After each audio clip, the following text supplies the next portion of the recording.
¿Qué tal, amigos y amigas? Muy buenos días a todos y todas ustedes. Muchas gracias, como siempre, por acompañarnos. Son las 7:03 ya de la mañana.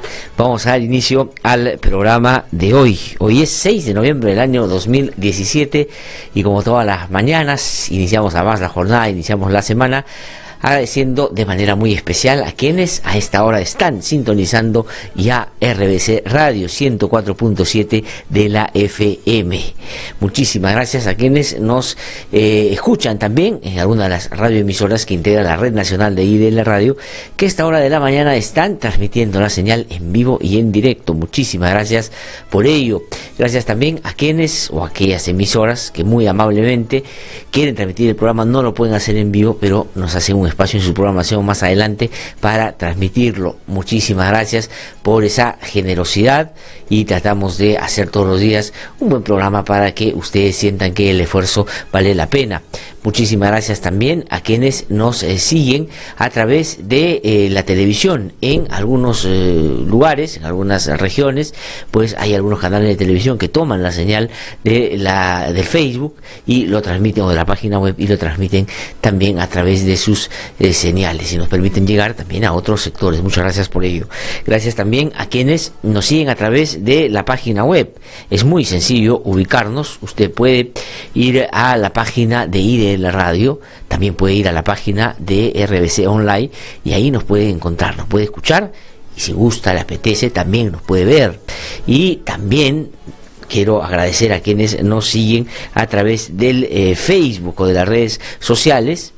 Ahí estamos transmitiendo también en vivo y en directo. Si usted entra al Facebook de IDL Radio, ahí nos va a encontrar todas las mañanas. La ventaja de las redes sociales es que el programa se queda ahí grabado y usted, si no ha tenido la posibilidad de escucharlo en su transmisión en directo, pues lo puede hacer con calma más adelante cuando está en la comodidad de su hogar o cuando está en su trabajo o en fin, el momento que usted crea oportuno. Muchísimas gracias también a quienes hacen eso y estamos muy contentos por el alcance que está teniendo la publicación que hacemos diariamente. Lo que sí le pido, como todas las mañanas, con el riesgo de caer un poquito pesado con esto, es que si a usted les interesa o le interesa este programa, le gusta, le parece que tiene algunos elementos que pueden ser útiles para personas que usted conoce, pues comparta el programa, hágale llegar a sus amigos o a grupos de amigos y con eso ellos podrán acceder a este espacio.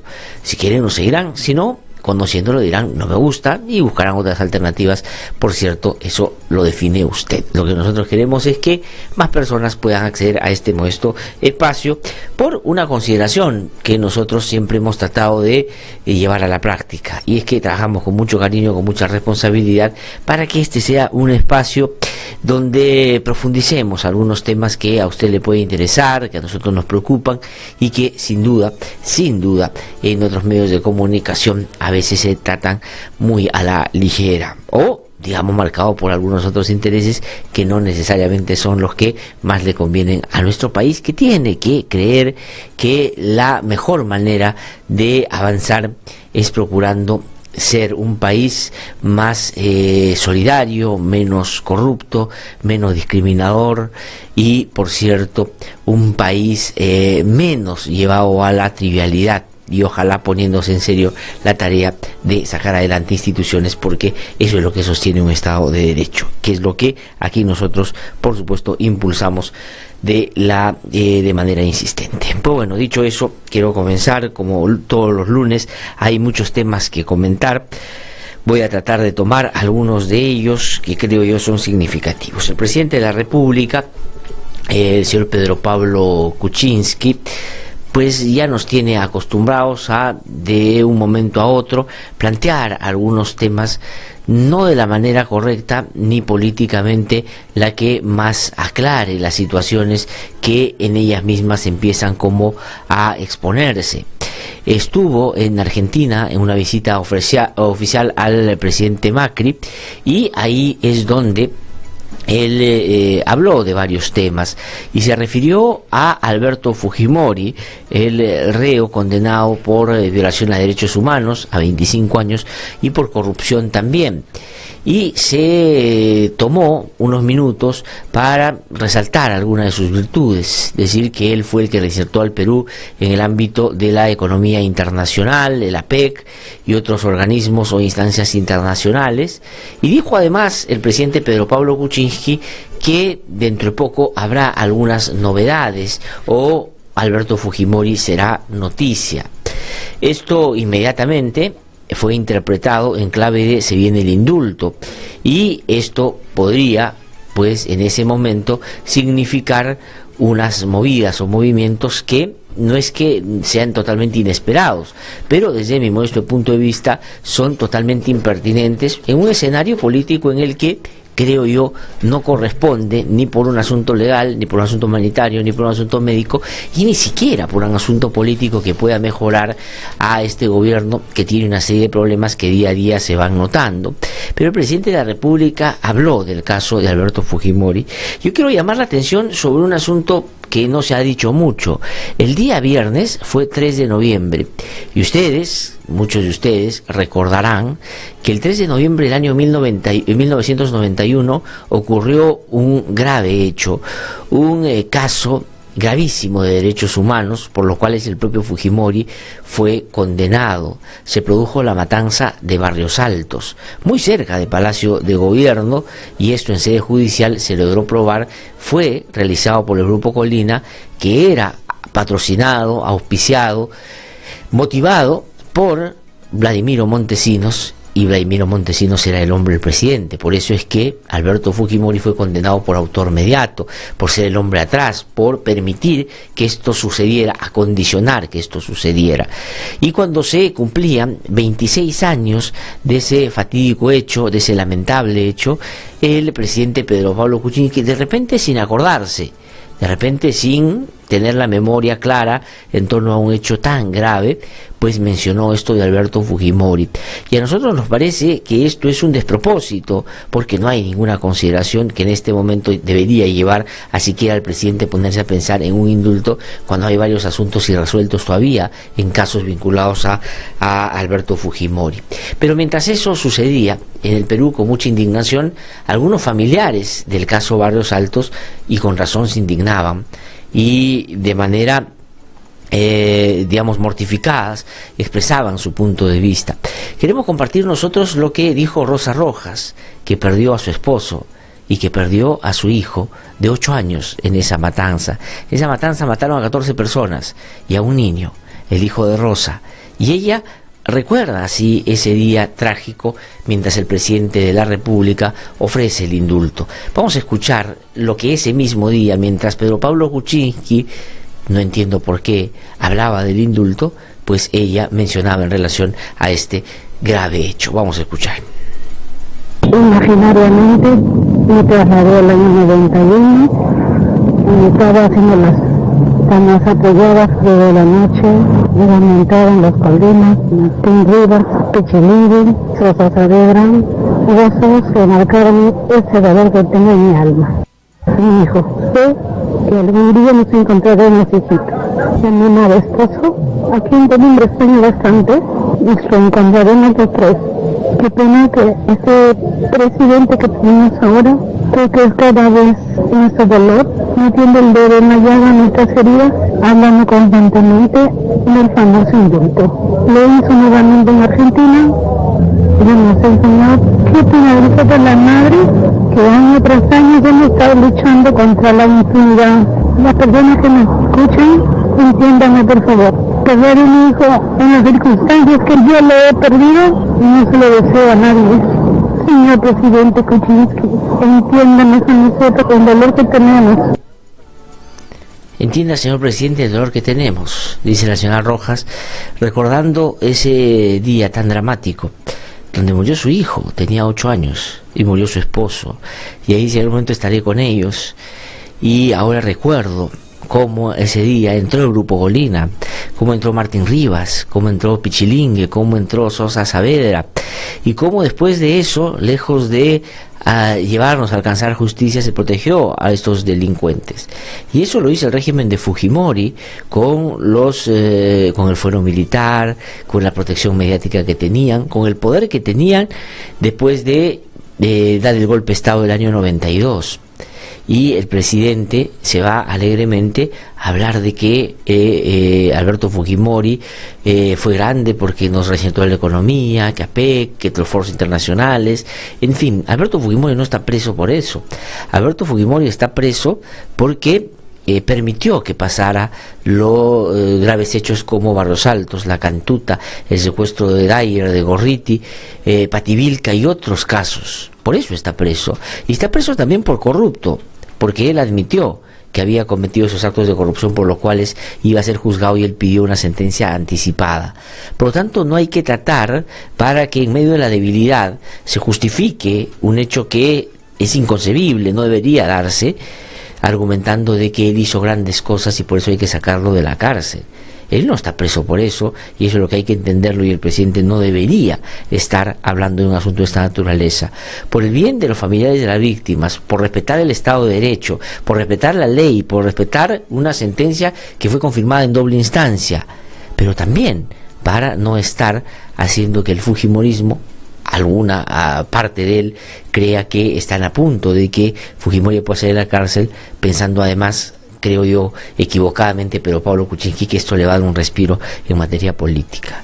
Realmente eso no es así, señor presidente. Usted se comprometió a cumplir lo que ya estaba establecido. Y si el fujimorismo no ha querido apuntar al arresto domiciliario, que tuvo todas las posibilidades de hacerlo a través de un proyecto, una ley que se podía dar en el Congreso, usted no debería sacarlo sin ninguna consideración que esté de la mano de aquellos requisitos que se necesitan cumplir para un indulto humanitario, que es el único que podría aplicarse y con el que nadie podría estar en desacuerdo si es que la salud de alguien como Fujimori o cualquier otro estaría sumamente deteriorada y sus condiciones carcelarias le impidieran que él pueda atenderse o que seguirían empeorándola o degradándola. Pero ese no es el caso, y ese no es el caso. Y por lo tanto un indulto político o razonado, ahora como se dice en una discusión del Congreso que va a comentar más adelante, para acomodarse mejor políticamente. Presidente, eso no es lo que usted ofreció en la campaña. Son las 7:14 de la mañana, pero también quiero hablar sobre otros hechos que nos hacen retroceder a los 90. Y hay una campaña muy fuerte en contra del Tribunal Constitucional.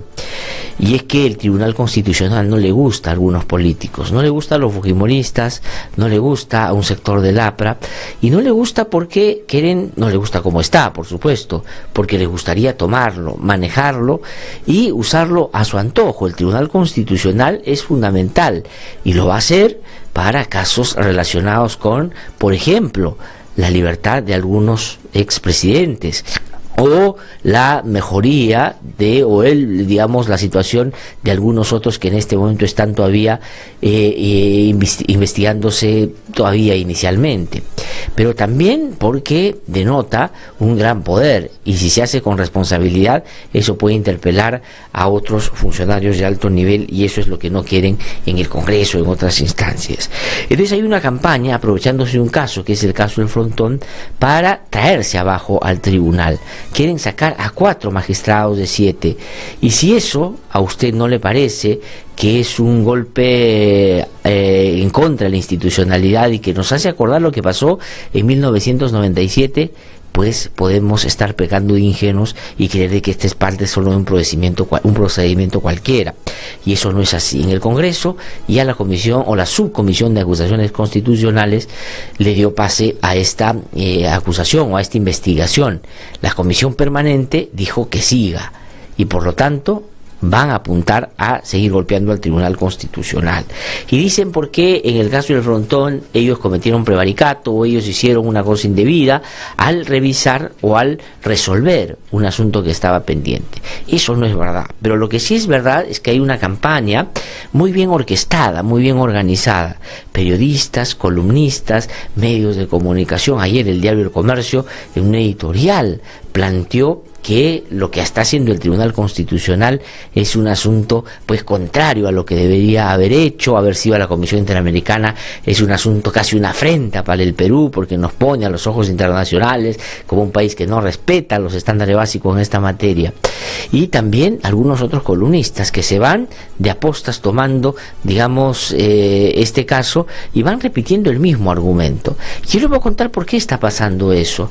Porque hay algunos personajes, algunos políticos, otros vinculados a la Marina, que están visitando uno a los periodistas, a los columnistas, para convencerlos y venderles esta idea de que el Tribunal Constitucional debe ser sancionado y estos 4 miembros deben ser separados. He conversado por lo menos con 3 columnistas a quienes han ido a buscar. Algunos los han convencido, por supuesto, pero no creo porque tengan la razón, sino porque alguno de ellos no quería parecer disidente a una ola de un conjunto de columnistas que están caminando en esa dirección para no ser señalado como vinculado a los otros sectores. Y están yendo uno por uno y están convenciendo, están argumentando, y políticos también que por ahí, por otros lados, de alguna manera están presionando. Y esto hay que decirlo porque todo lo que usted lee en los periódicos, que escucha en la televisión, en otros medios de comunicación, es parte de esa campaña. No es que a todos se les ocurrió razonar y entender y buscar el expediente y leerlo, no, cosa que nosotros tratamos por responsabilidad de hacer cada vez que hablamos de estos temas. Ellos no, van, les cuentan la historia, se la creen y ellos repiten. Y si yo he contado 12 columnistas y periodistas que están en la misma dirección. Demasiada coincidencia. Y si usted ve los argumentos, basta que, digamos, o hay solo palabritas o matices muy chiquitos, pero en el fondo dicen absolutamente lo mismo, porque es parte de una campaña que yo quiero, por supuesto, resaltar esta mañana. Y sí, yo creo que esta campaña lo que busca es traerse abajo al Tribunal Constitucional. Algunos de repente con ingenuidad creen que esos argumentos son realmente válidos, pero otros, creo yo, para ayudar al fujimorismo y aparte del APRA a empujar a un Tribunal Constitucional que no le guste en y en otras materias. Ahora, es curioso porque muchos de estos sectores que se dicen liberales y que aspiran a que el Perú vaya o sea parte de la OSD o la OCDE, ¿no es cierto?, que esta instancia internacional donde están los países con solidez institucional, no saben que uno de los compromisos y uno de los requisitos para entrar a la OCDE es tener una institucionalidad muy fuerte, respetar el Estado de Derecho y respetar los derechos humanos. Y el tema del Tribunal Constitucional y el tema de las discusiones bárbaras y demagógicas por la implementación de la pena de muerte para violadores realmente nos hacen ver muy mal frente a ese organismo, y puede ser ese el motivo por el cual después no terminemos accediendo justamente a ser parte de este club selecto de países que, digamos, lo que apuestan es por el fortalecimiento institucional, es decir, por esta demagogia barata, por esos intereses y venganzas personales o políticas. Vamos a terminar arruinando la posibilidad de avanzar en materias en las que todos quisiéramos la cosa mejore. La reforma electoral es otro tema. Va a venir en un ratito el doctor Francisco Tábara, que fue presidente del Jurado Nacional de Elecciones, una de las personas que impulsó desde este organismo lo que lamentablemente no ha sido en estos últimos tiempos el centro de la atención de la política, sino más bien han por estos días estado aprobando cosas que la verdad son irrelevantes para lo que en realidad debería haber sido su preocupación principal. Pero una de las cosas que me llamó la atención, porque ayer vi a Úrsula Letona, que es una de las principales voceras del fujimorismo en el Congreso, y miren ustedes que ella es parte del fujimorismo más ilustrado en el mejor sentido, es decir, ha participado en la función pública, es abogada, ha estudiado estas cosas, me imagino, y le preguntaban sobre por qué se ha excluido solo a los condenados por terrorismo y a algunos otros pocos delitos de la posibilidad de que puedan acceder a una elección o a un cargo por elección popular. Y le preguntaron por qué no lavado de activos y por qué no lesa humanidad.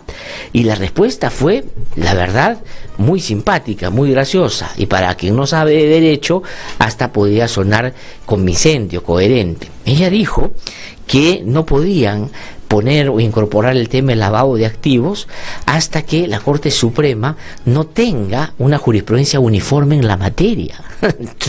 Dijo que porque la Corte Suprema ha tenido vaivenes en los últimos tiempos, es que ellos prefirieron no poner ese tema como uno de los causales para que una persona condenada por ese grave delito no participe de una elección popular, lo que, digamos, realmente es una broma, ¿no es cierto? Imagino, pero lo dice con tal convicción, sin despeinar, sin mover, ¿no? Lo dice bien, entonces suena, la verdad, suena hasta verdadero, pero no es verdad. No es verdad, y lo hacen simplemente porque hay gente vinculada a su organización política que está vinculada al lavado de activos y, por cierto, quieren no quedarse sin sponsor, no quedarse solos sin el auspicio de algunos de estos que están involucrados en estos graves casos. Pero qué graciosa, dice que porque el sistema de justicia no tiene coherencia en ese tema, ellos no lo han puesto. Realmente me da mucha gracia. Lo segundo, dijo, ¿y por qué no han puesto los delitos de lesa humanidad, digamos, como uno de los causales para evitar que personas que han sido condenadas por eso, por graves delitos de derechos humanos que configuran en el derecho internacional de derechos humanos, crímenes de lesa humanidad? Y él dijo, bueno, en realidad en ese tema, porque hace tiempo que no se violan derechos humanos en el Perú. Ese es el argumento de la señora Úrsula Letona. Y miren ustedes que ella es una de las más preparadas de esa agrupación política, para que ustedes vayan imaginando qué cosa tienen detrás.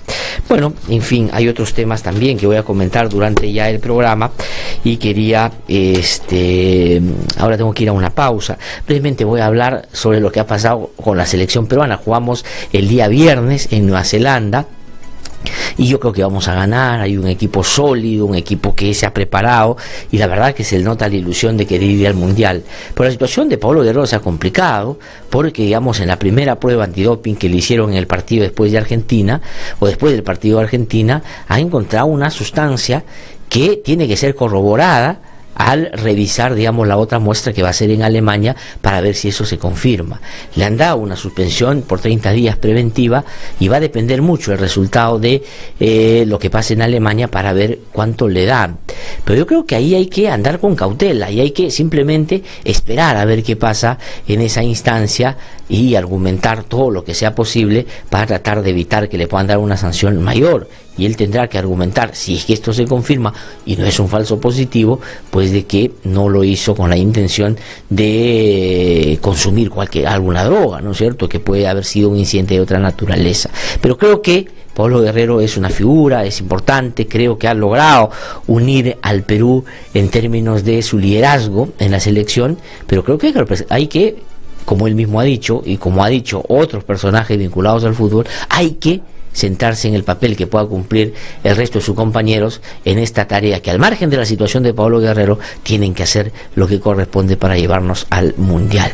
No nos gusta, nos parece lamentable que esto haya sucedido, pero ha sucedido, y lo que hay que hacer es librarla en el ámbito de la discusión legal sobre ese tema y argumentar todo lo que sea posible, y por otro lado, pues buscar respaldar a la selección, que tiene que jugar tiene que hacer un gran papel para llevarnos a este sueño del Mundial que cada vez está más cerca. Así que con calma este tema. Vamos a ir a una pausa, son las 7:24 de la mañana. Luego regreso, hacemos rapidito nuestro recorrido por las regiones. Esto es posible gracias a la red nacional de IDL Radio. Luego viene Francisco Tábara, expresidente del Jurado Nacional de Elecciones, expresidente del Poder Judicial también, y actualmente es presidente de la Sala Civil Permanente de la Corte Suprema. Varios temas que vamos a conversar con él.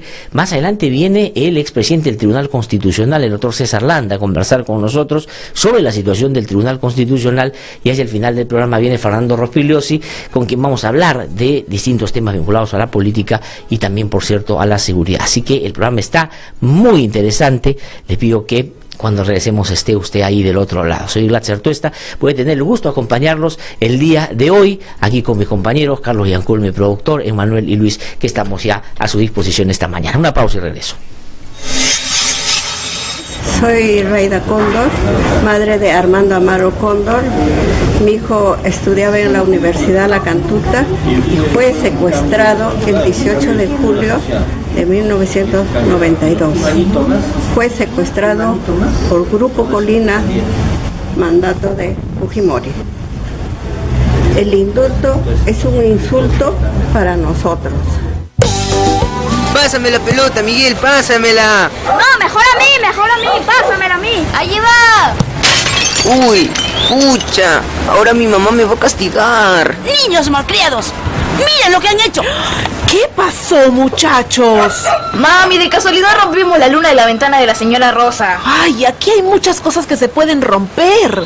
Por eso siempre les decimos que tengan cuidado y no hay que jugar en esta área común con pelotas. Sí, mami. Ay. Te prometemos no jugar fútbol acá. Ay, lo sé. Confío que no lo harán. Qué buena gente que es usted, señora. Mi mamá ya me hubiera pegado. Ganas de pegarles a mí no me faltan. ¿Y mi ventana? ¿Quién lo arreglará? Yo arreglaré su ventana, señora Rosa, y conversaré bien con ellos para que esto no vuelva a suceder. Pero no con violencia. Pues pegándoles o gritándoles a los niños no es la forma adecuada de enseñarles. ¿Usted cree?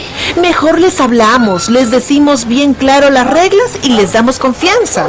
Discúlpenos, señora Rosa. Los niños, niñas y adolescentes, sin exclusión alguna, tenemos derecho al buen trato en nuestra educación y formación para desarrollarnos integralmente. La ley número 30403 prohíbe el uso del castigo físico y humillante contra los niños, niñas y adolescentes. Campaña Nacional contra el Castigo Físico y Humillante. Atrévete a criar con amor, con el apoyo de... Que no te cuenten cuentos, el Diario 1 te cuenta la verdad. Compra el Diario 1, el diario oficial de la realidad peruana.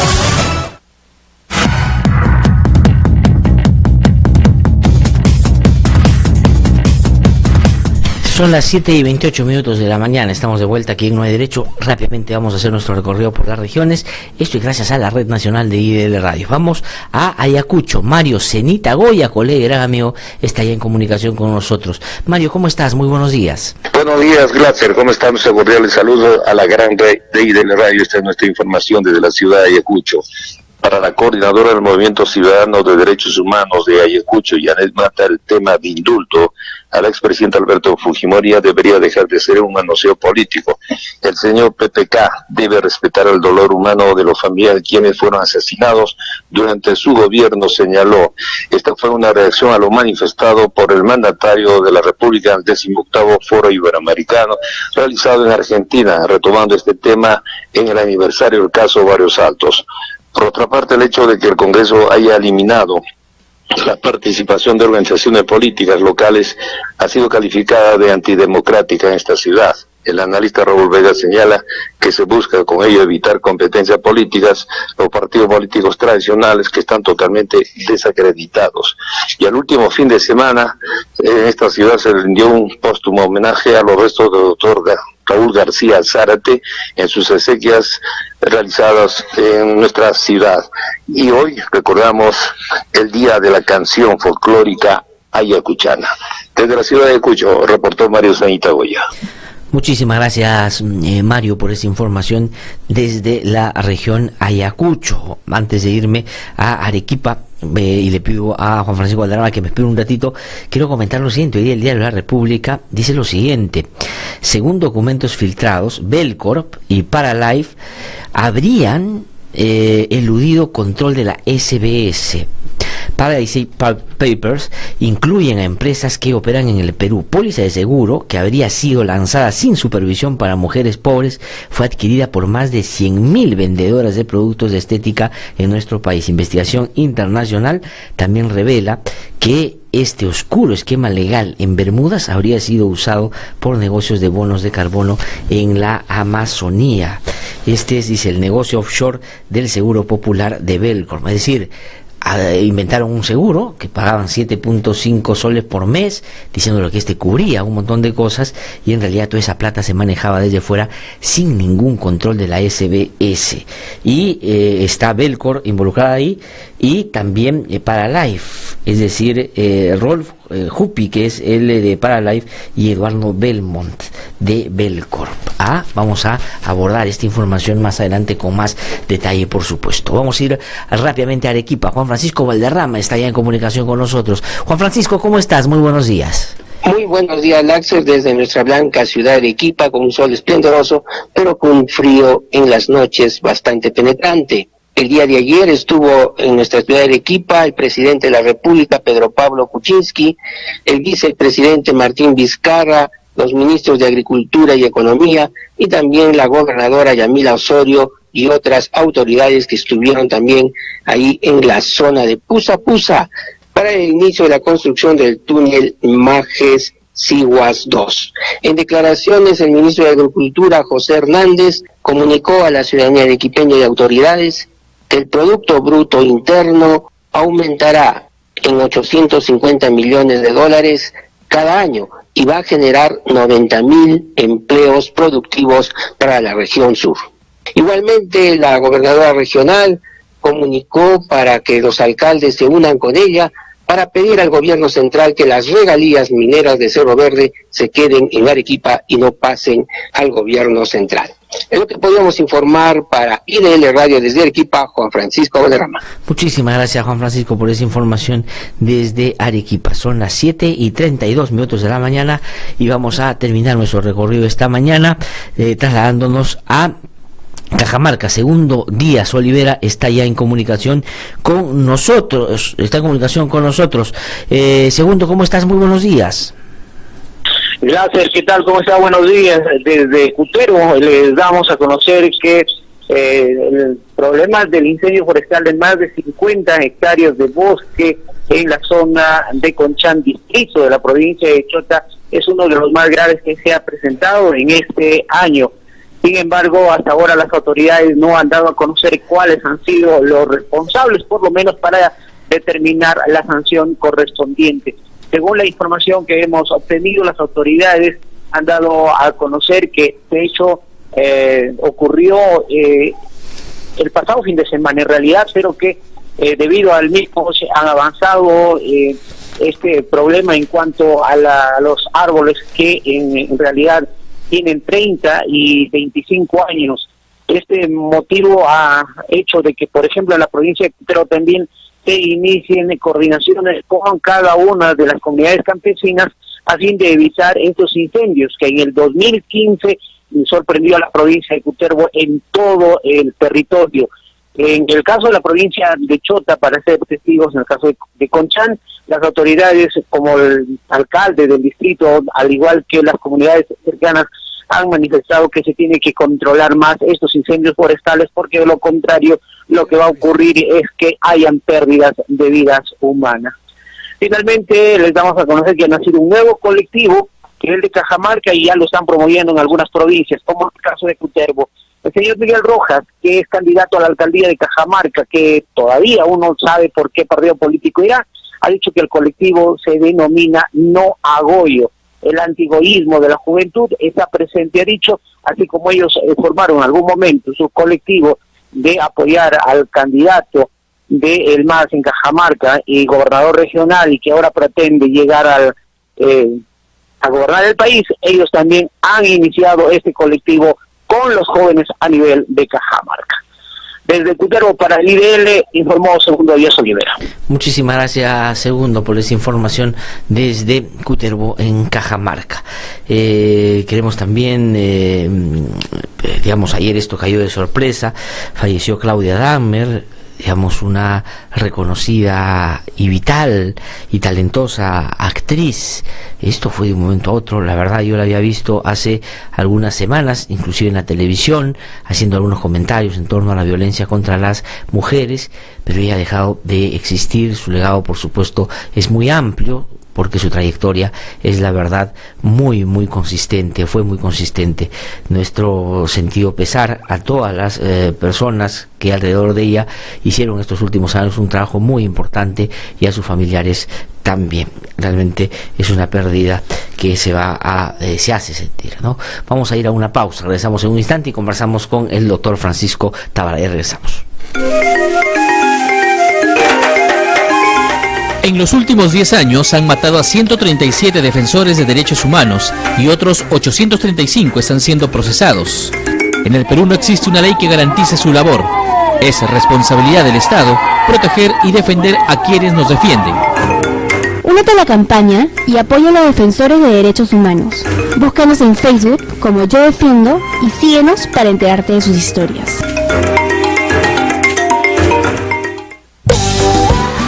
Tenemos derecho a un buen trato. Muy bien, niños. La lección está aprendida. Señorita, Antes, cuando yo hacía alguna travesura, mi papá de frente me gritaba o me jalaba los cabellos. Ahora me habla y me pide que me porte bien. Todos ustedes merecen un buen trato, pero también tienen el deber de obedecer y portarse bien. Señorita, mi mami me contó que antes sus papitos le pegaban con la correa. Y en el colegio, los profesores con regla en la mano. ¡Ay, qué miedo! Uy, eso estaba muy mal. Seguro que los niños crecían tristes y con mucho miedo. Ahora todos sabemos que la educación debe venir con cariño y respeto, escuchando nuestras opiniones y explicándonos bien clarito lo que debemos o no debemos hacer. Y los papitos también lo saben. ¡Qué buena clase hemos tenido!, ¿no, chicos? ¡Sí!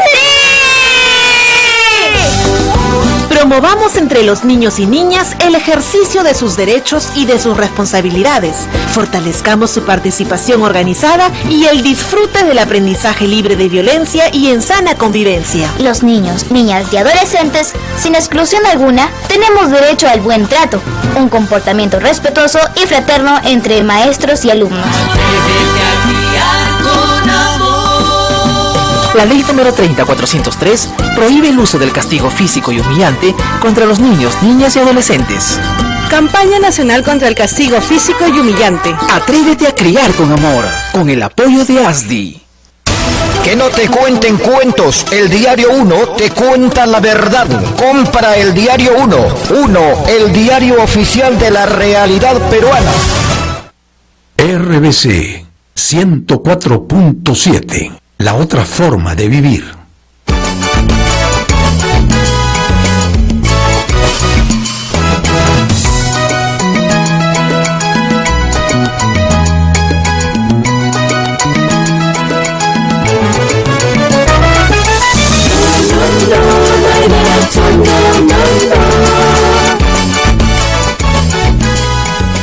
Son las 7:38 de la mañana. Estamos de vuelta aquí en No Hay Derecho. Lo anuncié antes de irme a la pausa y temprano también cuando hacía los comentarios. Está ya aquí en nuestros estudios el doctor Francisco Tábara. Voy a comenzar de atrás hacia adelante para, digamos, su trayectoria en el Poder Judicial. El sistema de justicia es amplia, pero él fue presidente del Poder Judicial, fue también presidente del Jurado Nacional de Elecciones, actualmente preside la Sala Civil Permanente de la Corte Suprema y, digamos, cuando estuvo en el Jurado Nacional de Elecciones, impulsó, promovió, logró, digamos, en medio de iniciales tensiones, hacer que todo el sistema electoral, es decir, la OMPE y RENIEC, pudieran apuntar en la misma dirección, al margen de los matices que tenían en algunos aspectos, para impulsar lo que en este momento sigue siendo una tarea pendiente, una reforma en el sistema político, en el sistema electoral, para dar las garantías necesarias y que los ciudadanos sintamos que votando por alguien va a hacer este país un poco más predecible. Y los partidos políticos, y yo insisto en eso, pese a los altos niveles de insatisfacción que hay frente a los que existen ahora, son fundamentales para el sistema democrático. Y el doctor Tábara ha tenido la gentileza de venir, vamos a hablar de eso y vamos a aprovechar también su visita para hablar de otros temas. Doctor Francisco Tábara, es un gusto saludarlo. Buenos días. Muy buenos días, amigo. Permítame llamarle así, Glaxer Tuesta. Siempre aquí con plena disposición a dialogar con esta emisora que tiene una gran cobertura a nivel nacional, veo ya. Y como usted ha dicho, pues hemos tenido esas responsabilidades que las tomamos a veces como una carga, ¿no? Aparte de en el Poder Judicial, por ejemplo, necesita muchos cambios. Se ha avanzado, de repente no con la velocidad que se requería. Y para hablar de la experiencia más reciente, en el Jurado Nacional de Elecciones, como usted lo ha dicho, impulsamos una reforma electoral. Toda una reforma electoral integral, sistemática, y logramos ahí consensuar las voluntades del llamado sistema electoral OMPE, RENIEC.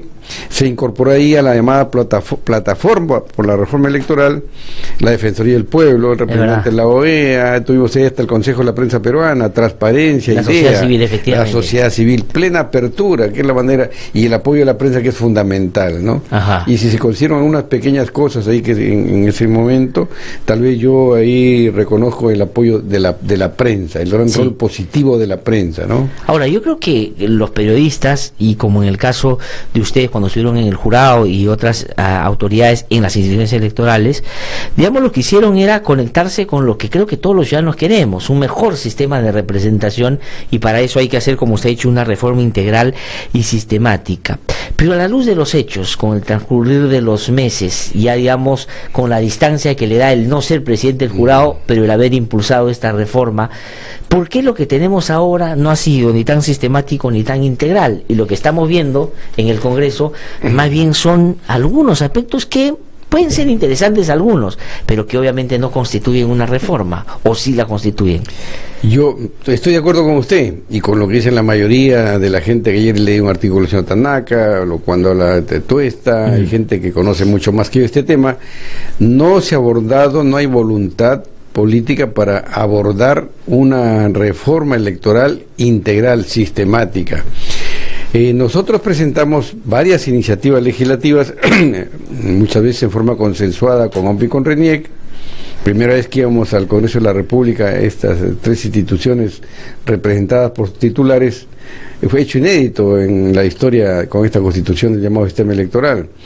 Presentamos, por ejemplo, el proyecto de código electorales, que era unificar sistemáticamente en un solo cuerpo normativo la docena o más de leyes que tenemos y que generan pues desconcierto, desconocimiento. La gente que quiere constituir un partido político, por ejemplo, no sabe por dónde comenzar. Este era un gran avance y es un trabajo era de mediano o corto plazo, ¿no? Ahí no se ha avanzado casi nada. Presentamos el proyecto de nueva ley de partidos políticos. Una ley importantísima. Recordemos que para que el Perú tenga una ley de partidos políticos pasaron 10 años. Sí, pues. Y aquí incidimos en dos temas fundamentales. Lo que era democracia interna, que no se ha avanzado nada. O sea, que todos los partidos políticos lleven elecciones internas y con participación de los organismos del sistema electoral, algo parecido a lo que sucede en Argentina. Claro, es decir, para darle legitimidad, claro, transparencia, y también con la experiencia que tienen, el expertise que tienen los organismos del sistema electoral. Si se respeta la voluntad de los afiliados, de los participantes en estas elecciones, obviamente por su propio peso podría caer un tema muy polémico, que es el voto preferencial, que como experiencia ha sido nefasto aquí en la historia de la política nacional. El que tiene más dinero hace campaña para sí, no para, entonces debilita a los partidos. No, y además el partido termina siendo como una franquicia, es decir, alguien viene, tiene plata, compra el logo, compra el número y termina siendo el número uno sin tener ningún vínculo ideológico ni político con esa agrupación que la lleva. Así es. Y el otro tema fundamental también que quiero resaltar aquí, el tema de la regulación de los gastos, de los ingresos de los partidos políticos y sobre todo de los ingresos y egresos de las campañas electorales. Ahí el lema era el objetivo, o sea, toda la regulación del proyecto estaba orientada teleológicamente a lo siguiente: impedir el ingreso de dinero sucio a la política, no dinero lavado de activos, no de narcotráfico, etcétera, etcétera. Ahí no se ha avanzado. Y que esto esté debidamente regulado, los aportes bancarizados, individualizados cuando sean igual o mayor a una UIT, eso fue la propuesta, para que y llevar un libro, un control. Esto sería una ventaja inclusive para los partidos políticos que actúen sanamente. Sí. Un respaldo para evitar después investigaciones. Si todo está bancarizado, se sabe quién aportó, cuánto aportó, ¿no? A través de la bancarización, esto generaría ir saneando la política, ¿no? Ahora, pero ¿por qué esto que nuestros oyentes, doctor Tábara, seguramente coincidirán, dirían, es de sentido común? Lo que está diciendo el doctor Tábara es una cosa razonable, o debería ser el denominador común en la política. ¿Por qué no se ha podido aprobar? Comencemos en el orden que usted ha planteado, el tema de la democracia interna. ¿Qué cosa impide que los partidos digan, bueno, en este partido hay 4, 5, 10 candidatos que quieren entrar a ocupar un cargo, que postulen, que entre OMPE, que entre el jurado, que vean, y punto? ¿Por qué no se ha podido avanzar en eso? ¿Qué impide que se avance en eso? Yo creo que aquí, en el contexto que tenemos de este gobierno del 16 al 21, sabemos que hay un partido político que gobierna el Congreso. Entonces va a ser una gran responsabilidad de este partido político de lo que se haga y de lo que no se haga. O sea, es decir, si no se hace la reforma va a ser centralmente de quien tiene la mayoría de los votos en el Congreso. Yo tenía un seguimiento, por ejemplo, hubieron reformas constitucionales importantes que se han hecho en este gobierno. Se han hecho 4 reformas muy importantes, por ejemplo, sobre la imprescriptibilidad de los delitos de corrupción, muy bien, aplauso. Al Poder Judicial nos devolvieron a la Corte Suprema la legitimidad activa para promover procesos de inconstitucionalidad que había sido denegada en la Constitución. Es una reforma que ha pasado casi, digamos, desapercibida, y yo cuando he ido al Congreso la semana pasada a sustentar otro proyecto que quisiera comentarle, he reconocido y agradecido a este Congreso de la República, porque hemos presentado anteriormente iniciativas en otros gobiernos y se fueron al tacho. Es muy importante sobre el tema del agua y también sobre el tema de la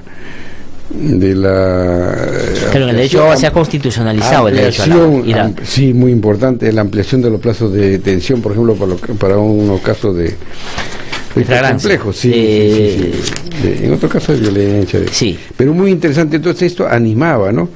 Y nosotros pero no hay ninguno que está vinculado a los temas que estamos conversando. Es decir, ahí se desaniman los políticos. La pregunta es ¿por qué? La semana pasada se ha publicado una ley que modifica la ley de partidos políticos. Sí, eso vamos a conversar ahorita. Y hay cositas en detalle, tal vez algunas, haber ampliado el tema del cronograma electoral está muy bien, unificado, ¿no?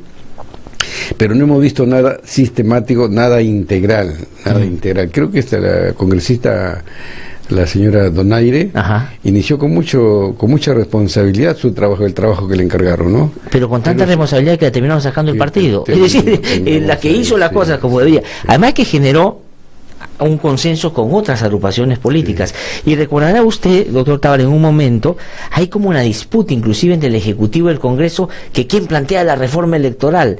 Zavala dice, lleva su proyecto, el Congreso se resiente y dice, pero ¿por qué lo hace si nosotros ya estamos avanzando? Y al final ni lo uno ni lo otro. Es decir, era pura Yo creo que la ciudadanía aplaudiría al Congreso de la República y subiría su nivel de aprobación si aborda temas de democracia interna, las hace realidad en una norma, y el tema también de la regulación, de la debida regulación de los aportes en campaña. Pero en el caso estamos planteando. De acuerdo, en el caso de la democracia interna, ¿no será que nuestros partidos, o lo que tenemos como partidos ahora, no han salido de esos caudillismos o de esos liderazgos, digamos, incontrastables, que no se ponen a debate porque justamente creen que no hay otros en el partido que podrían reemplazar a las que son las cabezas ahora?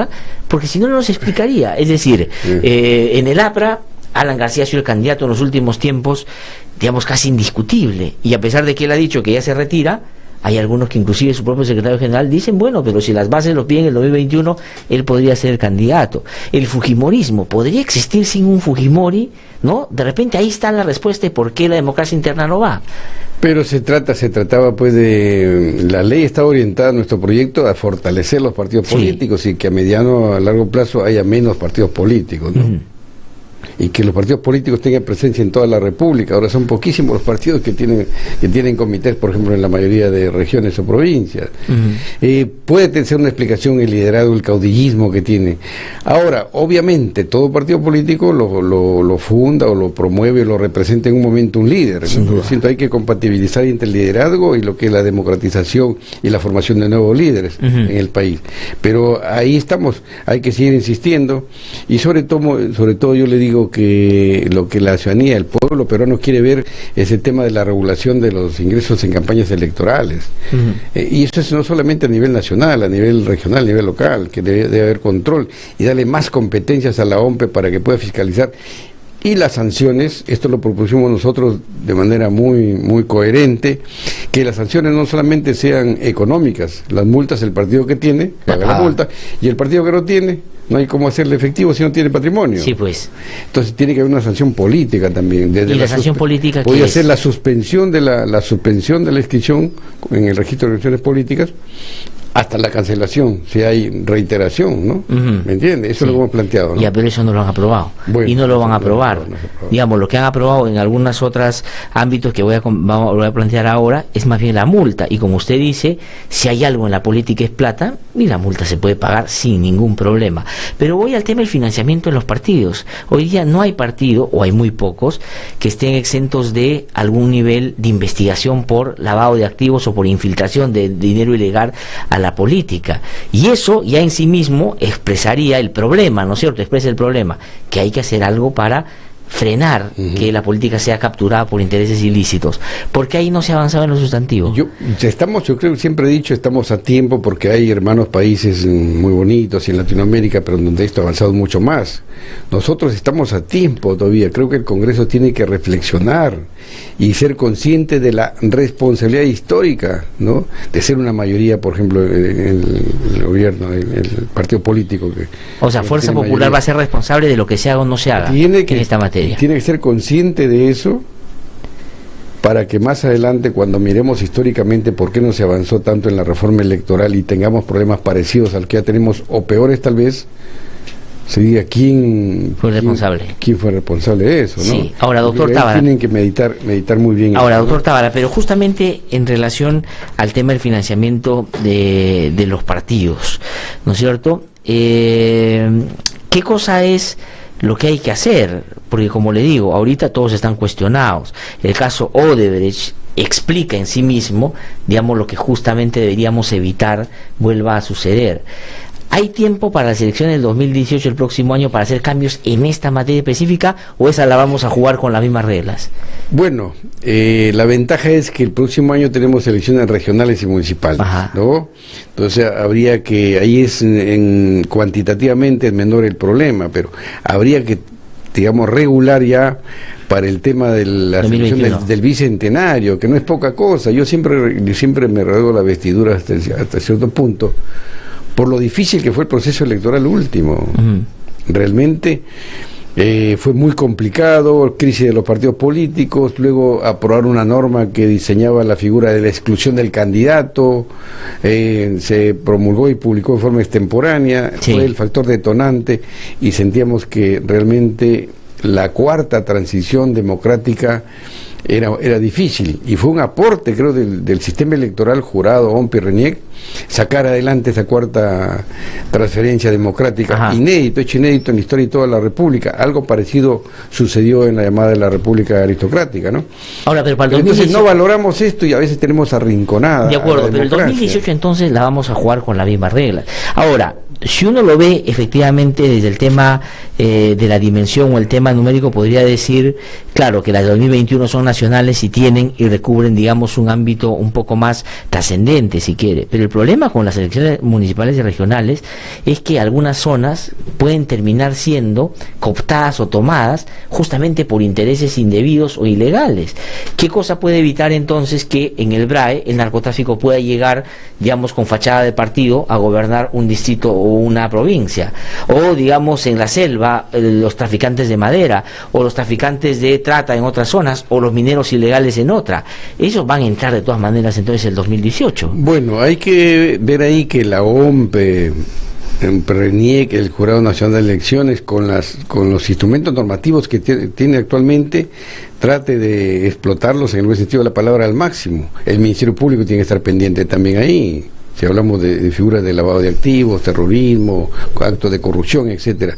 De tal manera que hemos perdido un tiempo muy valioso desde julio del año pasado hasta la fecha, pero creo que debemos centrar ahorita nuestra preocupación al 2021. Al 2021. ¿Por qué? Porque también ya no es muy conveniente introducir cambios traumáticos cuando está cercano un proceso electoral. A la convocatoria, un proceso electoral se inicia formalmente con la convocatoria. Ya falta poco tiempo para que se haga la convocatoria. Y claro, hacer las cosas a destiempo o hacerla corriendo corre el riesgo de que pueda pasar lo que pasó, y usted lo acaba de decir, en el último proceso electoral. Estos cambios en la ley que se dan hacia finales del 2015 y que recién entran en vigencia en febrero del 2016, llevan, digamos, a que las reglas se cambien a última hora, y producto de eso termine excluidos algunos candidatos inclusive. ¿no es cierto? Es decir, el caso de César Acuña, por ejemplo, termina siendo excluido por el tema de las dádivas por cambios que se hacen a última hora. Ya en pleno proceso electoral. Sí, claro, ya estaba convocado el proceso. Y recuerde usted que había un contexto y una campaña contra el jurado y sobre todo contra su presidente, que se decía que era protector de este señor. Entonces se pedía la inaplicación, algunos asesores decían inaplica, asesores, digamos, con bastante formación jurídica, hay que inaplicar esta norma, ¿no? Si había un linchamiento casi mediático al jurado y a mi persona, sobre todo orientado por un partido político tradicional, ¿no?, donde se decía que yo protegía a este señor, y se demostró de que no era así, ¿no? Llegaron al extremo de que el día de que se veía este tema falsificaron una partida de bautismo. Sí, me acuerdo. Hubieron toda una campaña bien orquestada. Ahora, ¿no? Pero se pasó, porque digamos yo en ese momento fui crítico del jurado también, al otro extremo, uno de no protegerlo, pero el otro de excluirlo en base a una ley que, si bien es cierto había dado el Congreso de la República, pero que, digamos, reñía absolutamente, y yo probablemente no soy partidario del señor Acuña, ni no tengo ningún vínculo, pero digamos, yo creo que fue excluido, además por algo que hoy día el Congreso de la República acaba de aprobar, diciendo que no es una falta de la dimensión que decía ese cambio en la ley. No, pero recuerde usted que en ese caso que se menciona, hubo entrega en efectivo. No, sin duda. Sí. Pero digamos, ahora... Tipificada, principio de legalidad y tipicidad, para la sanción. Oiga, estás avisado, si cometes este acto, la consecuencia jurídica de ese supuesto de hecho es la exclusión. Según sus abogados le habían dicho que no se iba a aplicar la ley. Claro, pero también en ese proceso, doctor Tábara, a Keiko Fujimori, digamos, claramente, y hubo un caso que tuvo que resolver el Jurado Nacional de Elecciones, digamos, entregaba dinero, y como el señor Klimper interpretó en ese momento, gracias a la Virgen no tocó el sobre la señora Keiko, y por lo tanto no fue considerada una dádiva. Tuvimos dos casos, el caso del señor Kuczynski y el caso de la señora Keiko Fujimori. Tal vez pareció, pero estaban en la zona gris, tal vez, ¿no? ¿Me entienden? A veces la cosa es blanco, el caso de Acuña, que entrega dinero, y en este caso donde se trataba de premiación a un grupo de baile, ¿no? Entonces le alcanzan a él la relación de los que estaban premiados, tuvo esa obligación que excluir a todos, y el tema del señor Kuczynski, que también... que ofreció un candidato en plena... Está bien, entonces fueron casos muy difíciles para resolver para el jurado. Entonces es cuestión de opinión y de criterio, ahí también una gran responsabilidad. Ahora imagínese usted... Pero fue tan complicado y tan discutible que en todos estos casos no lo hicieron por mayoría. En algunos casos, digamos, votaron, o lo hicieron por unanimidad, sino por mayoría. En el caso de la exclusión del señor Guzmán. Del señor Guzmán, bueno, yo voté curiosamente... a favor de que se quedara. Y recibí los ataques más fuertes. De la gente que simpatizaba con la gente progresista.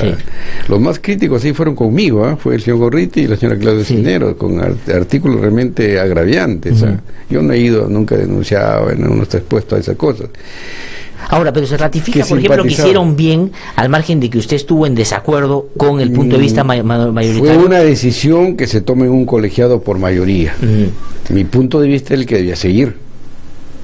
Y yo me ratifico en eso. Si tuviera una situación similar, votaría en igual sentido. O sea que él no debió ser excluido. Presionarme a mí para que tal vez yo presione a uno de ellos y cambiar la correlación de fuerzas, y eso no puedo, yo como presidente de un colegiado nunca lo hago. Respeto la independencia. Ahora, el propio Guzmán en algún momento denunció inclusive corrupción en ese caso. Él dijo que había habido un ofrecimiento, un pedido como de $600,000 para que cambiaran un voto, y con eso él pudiera mantenerse. Si hubiera algo de eso, debió hacerlo en su momento, para que eso se supo mucho después, ¿no? Pero usted sabe que ahí en el ámbito electoral el tema es muy problemático, muy complicado.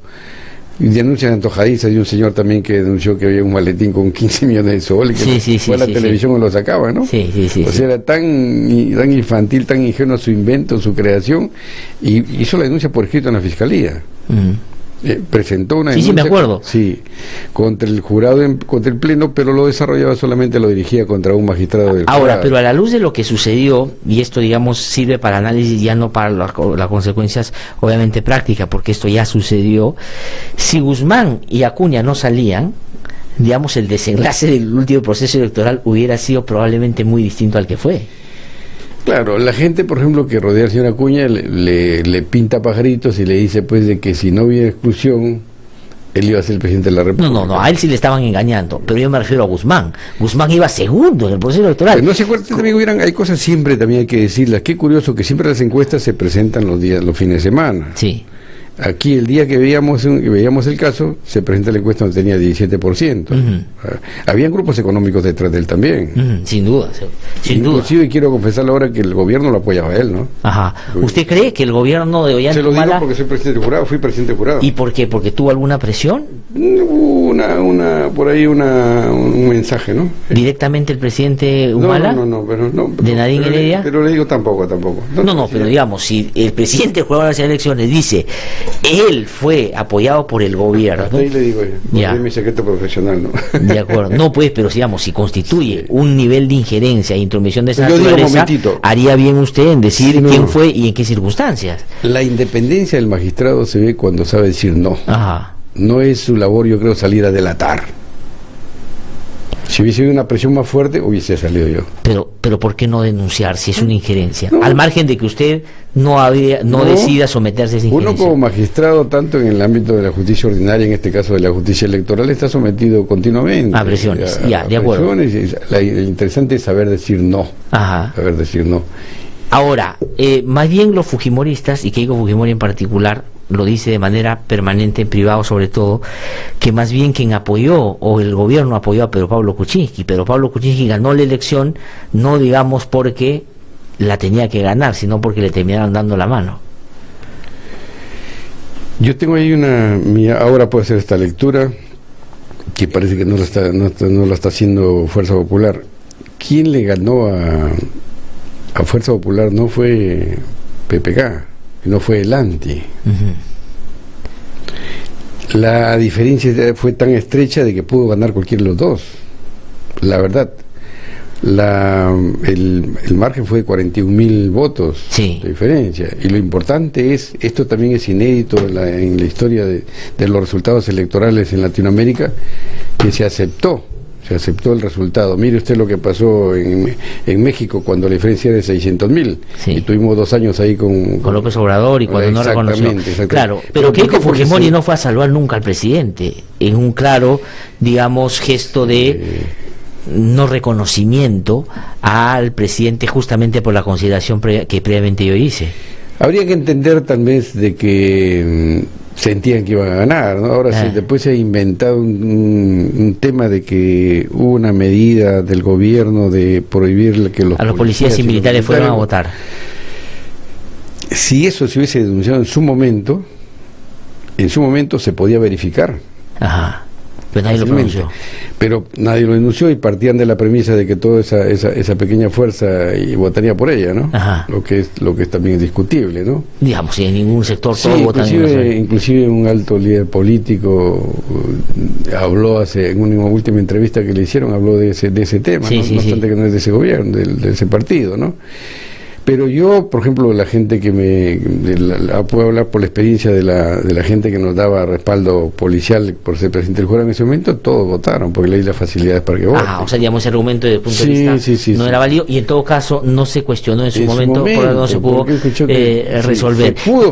Y es un tema plenamente verificable. Sí, ahora, ¿y el APRA por qué se quedó si, digamos, no pasó la valla? O sea, le hicieron un trato así VIP, le sumaron una cosa, era una alianza con 2 más, con el PPC y con Vamos Perú, por lo tanto era 5 más 1 más 1. Ahí es muy claro porque él sacaron creo 8% en la lista congresal, había una explicación muy racional, no había en absoluto.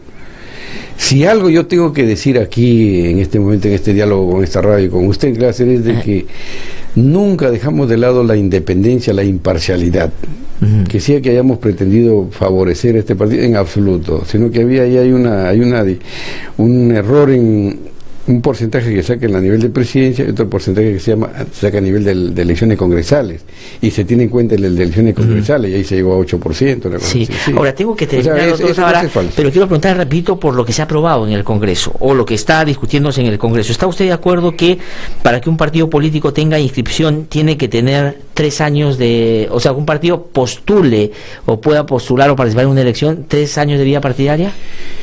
Creo que eso se puede hacer, pero con una vacatio legis. ¿Qué ¿Qué significa para nuestros oyentes?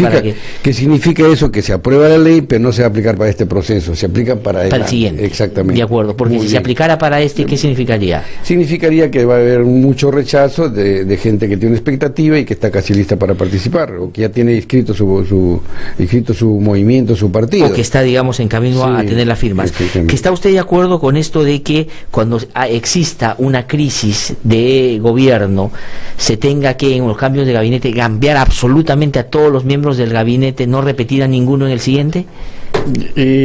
Yo no he leído en detalle la propuesta del señor Mulder, creo. Sí. Estoy escuchando opiniones en contra, pero todavía yo no he analizado. Me parece que también sería demasiado exagerada, ¿no? Claro. Bueno, han salido los futbolistas a decir, pero 19 ministros es fácil de conseguir, no tendrían por qué ponerse... Escuché hace poco que decía que hay muchos voluntarios, y no se trata de ser voluntario. La gente que quiere ser ministro, pues usted... No es que esté levantando la mano para que la llame, sino... Ya, de acuerdo. Entonces, ya. El tema de la desaparición de las listas distritales y provinciales, ¿está usted de acuerdo? Yo ahí sí, yo creo que es razonable, porque eso contribuye a la fragmentación, y además que estas listas participan en ese proceso electoral y desaparecen, se extinguen De acuerdo, ¿está usted de acuerdo entonces? Y serían los movimientos regionales. Y las exclusiones para los condenados por terrorismo y los condenados por violación sexual, pero digamos, se ha dejado de lado quienes cometen otros delitos. ¿Le parece a usted bien? ¿Debería emplearse otros delitos? ¿No debería ponerse? Yo no encuentro una explicación razonable solamente para excluir a los condenados por terrorismo. El Jurado Nacional de Elecciones, ya al final, creo que fue en agosto del último año que estuve ahí, presentamos una iniciativa legislativa para que se excluya a todos los condenados. Ya. Entonces, ¿cómo se le puede decir hoy? Sin discriminar el delito. Sí, de repente porque haga un tamiz el Congreso, pero ¿no? En principio una valla alta era para todo. Pero ¿cómo se le puede explicar a la ciudadanía, sentenciado por terrorismo no puede participar, pero tú, violador, tú, traficante de drogas, tú, lavador de activos, tú, corrupto, sí puedes postular? ¿Y a eso le parece a usted incomprensible? Incomprensible. Y el último, el tema de la ley de dádivas, que ahora, digamos, se puede regalar sin que te voten, y si pasas a una segunda te ponen una multa. Y no sé si hace promulgó esa norma porque la lectura se aprobó en el Congreso. No, se aprobó en el Congreso. Ya, bueno, pero por aquí, porque tenía en esta ley que estamos aquí, la ley 30.673, le pone la valla al jurado, se dice, las tachas contra las fórmulas de candidatos a la presidencia y vicepresidencia de la República o contra cualquiera de los candidatos que las integran, así como los procedimientos de exclusión contra estos, se resuelven bajo responsabilidad hasta 30 días calendario antes del ejercicio de la elección correspondiente. Entonces aquí le están mandando otra bombita al jurado, ¿no? Porque tendría que reglamentar, le facilitaría porque para dejar sin efecto la figura de exclusión es 30 días. Ya, pero ¿usted está de acuerdo con eso? Que digamos ahora, si das una dádiva, ya no te excluyen, sino que tienes que pagar una multa. Había que regular esta norma, volver a claro, porque la exclusión es una exageración también. Exageración, y sobre todo cuando no se puso ni un límite, ¿no? Muy bien. Ya, bueno, ya hay varias otras preguntas, pero lo voy a invitar otro día porque tiene que ver con otros temas vinculados al Poder Judicial. Doctor Tábara, se me ha acabado el tiempo, le agradezco mucho por haber venido. Lo invito otro día pues para hablar porque había otros temas vinculados a la justicia también. Hay mucho que conversar del Consejo Nacional de la Magistratura, pero sobre política aquí, ayer leía una entrevista muy importante que publica El Comercio a José Mujica. A Pepe Mujica. Y creo que había que soñar siquiera, ¿no? O en educar niños para atender adelante Mujica, ¿no? O políticos como Mujica, ¿no? Que tengan desprendimiento y que se animen a entrar a política solamente para servir a la población y no para servirse de ella, ¿no? Sí, pues, ojalá, ¿no? Pero digamos, estamos todavía a una distancia muy larga. Sí, ¿no? Tampoco estamos en una situación apocalíptica, ¿no? Se exagera a veces, sí. Ahora, una última pregunta acá que me hacen. ¿Y ustedes en el jurado nunca se dieron cuenta de lo de Odebrecht, por ejemplo, en su momento, que estaba inyectando tanta plata? ¿No le llamó la atención que mucha plata circulaba en la política y que eso podría venir de fuente ilegal? No, pero un momentito. El 2016, ¿no? Momentito, todavía. Primero, que esos aportes lo ve OMPE. Sí. Segundo, que digamos todo el mundo sabía que había ingresado este tema del aporte que hizo Odebrecht al partido del gobierno anterior. Sí. pero el tema de la corrupción de Odebrecht no ha ido mayormente que no digo en los partidos, no tenemos ahí a gente ya detenida, ¿no? Sí, y le parece bien este tema de Odebrecht y de el lavallato que se llama, creo que pone a prueba la institucionalidad en el Perú. Yo creo que en términos generales el Ministerio Público y el Poder Judicial están haciendo lo suyo y van a salir adelante. Y obviamente ahí cumple un rol muy importante la prensa fiscalizando, ¿no? No presionando, pero sí fiscalizando, ¿no? De acuerdo, de eso se trata. Doctor Tábara, muchísimas gracias. A usted, muy amable. Francisco Tábara ha conversado con nosotros. Tengo que ir a una pausa y en un instante regreso para conversar con el expresidente del Tribunal Constitucional, el doctor César Landa, que ya está en nuestros estudios. Ya regreso.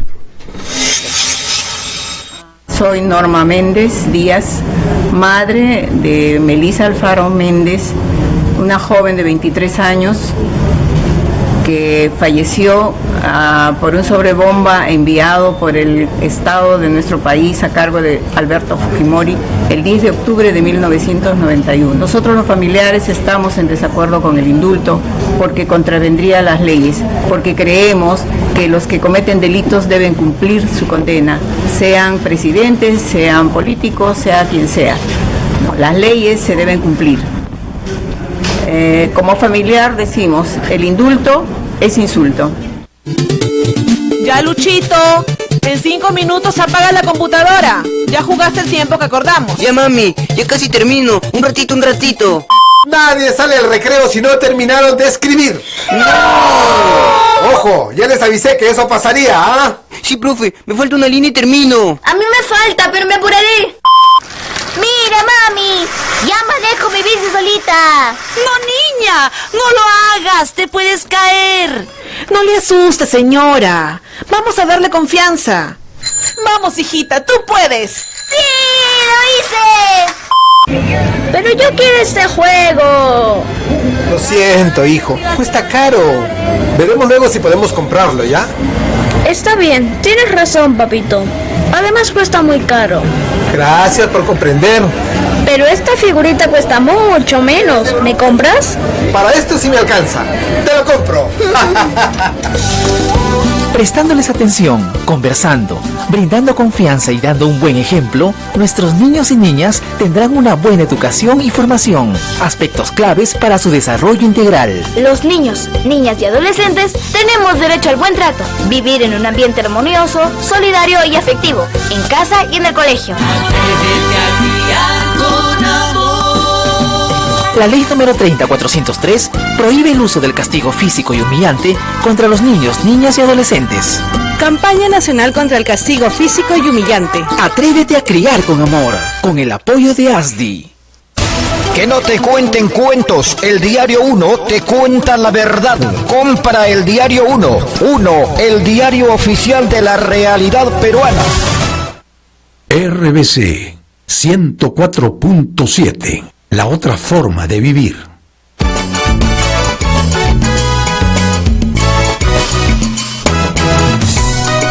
Son las 8:13 de la mañana. Estamos de vuelta aquí en No Hay Derecho. Lo anuncié antes de irme a la pausa. Está con nosotros ya en nuestros estudios el doctor César Landa. Él fue integrante y presidente del Tribunal Constitucional. Además es profesor universitario en materia constitucional, un reconocido constitucionalista. Ha sido decano en la Facultad del Departamento de Derecho de la Universidad Católica también. Y ha tenido la gentileza de venir esta mañana para hablar de varios temas relacionados con el Tribunal Constitucional en un momento en el que se está generando, se está condicionando un escenario para, desde mi modesto punto de vista, repetir la historia de hace 20 años de traerse abajo a 4 magistrados porque a uno o dos grupos políticos no le gusta cómo ha resuelto en un caso concreto. Doctor Landa, es un gusto saludarlo, buenos días. Muy buenos días. Gracias por haber venido esta mañana a conversar con nosotros. Encantado.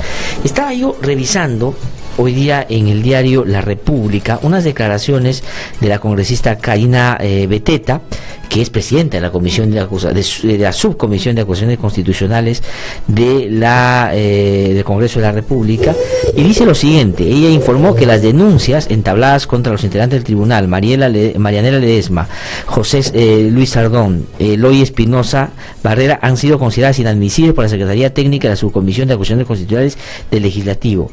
Sin embargo, pese a esa conclusión favorable a los magistrados. Beteta dijo que la decisión final la tienen los congresistas y que se votará luego de debatir la propuesta de la Secretaría. Entonces parecería que el ámbito técnico de la comisión ha dicho no procede esa acusación, pero ella dice, bueno, pero ellos dan una opinión técnica y los políticos son los que vamos a definir.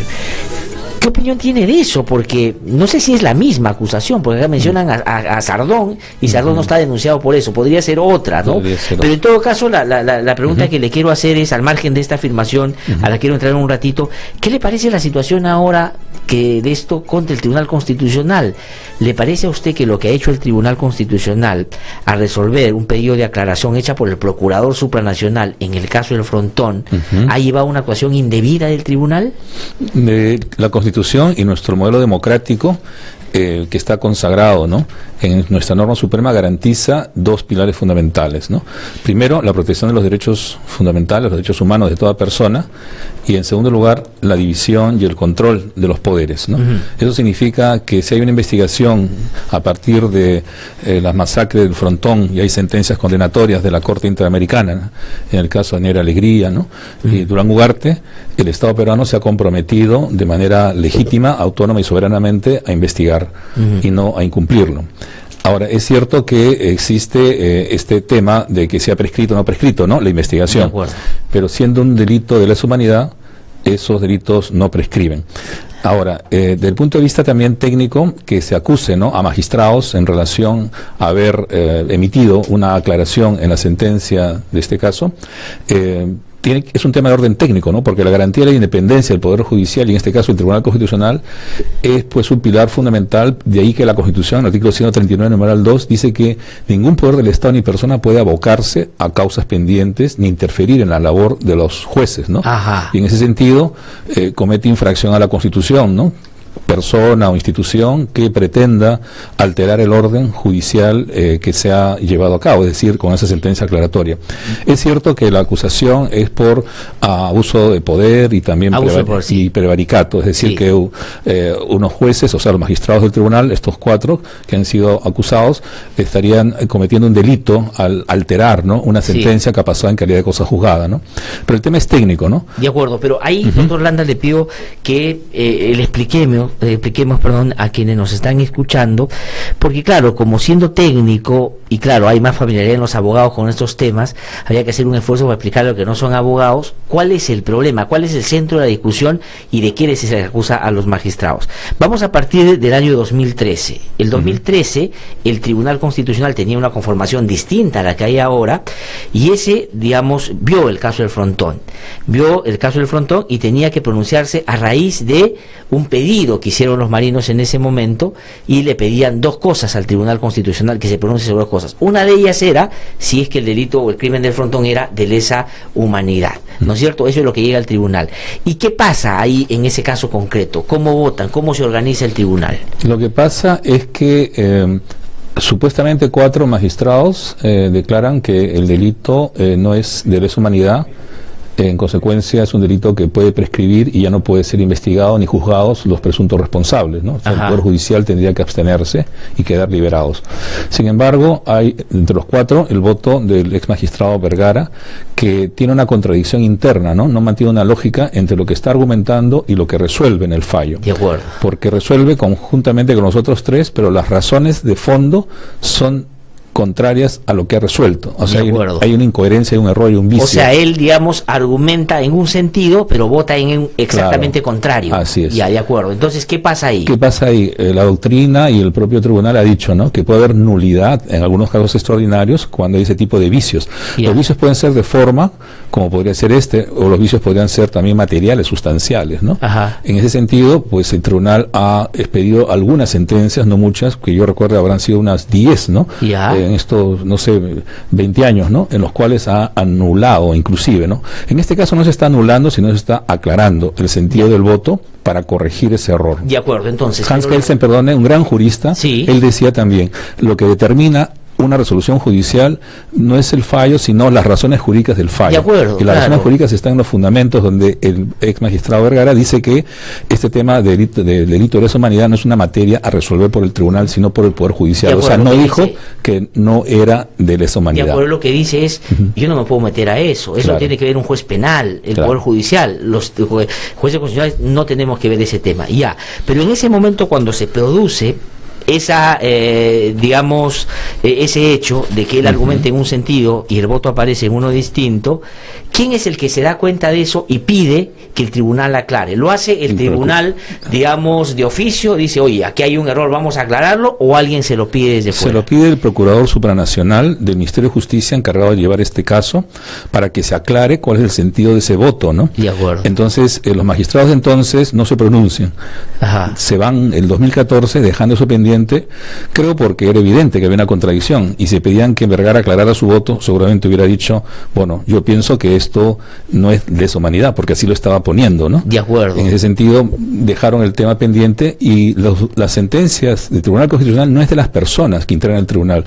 El tribunal es una institución pública que es el órgano intérprete de la Constitución en última instancia, y tiene una responsabilidad con sus sentencias porque tiene efectos jurídicos para todos. En ese sentido, que ahora haya nuevos magistrados y que aclaren una situación que estaba pendiente de aclaración es totalmente legal y constitucional, ¿no? Ajá. Un razonamiento distinto a ello sería, digamos, ilógico, o sería pues contrario a los principios del orden procesal y del orden jurídico. Este caso, inclusive, ha sido aclarado y hay todavía un pedido pendiente, ¿no? Sí. Que se ha interpuesto un recurso por los abogados de los marinos. De acuerdo, ahí voy a entrar a lo que dijo usted hace un rato de que no pueden meterse en una causa pendiente, pero quiero quedarme todavía en este hecho. Entonces es el propio Estado, a través del Ministerio de Justicia, con su procurador, que le dice, señores miembros del tribunal, aquí hay una incoherencia, el señor dice A, pero vota B. Claro. Entonces dígame usted cuál es el voto, porque eso hace que exista sentencia en una dirección o en otra, ¿no es cierto? Ya, perfecto.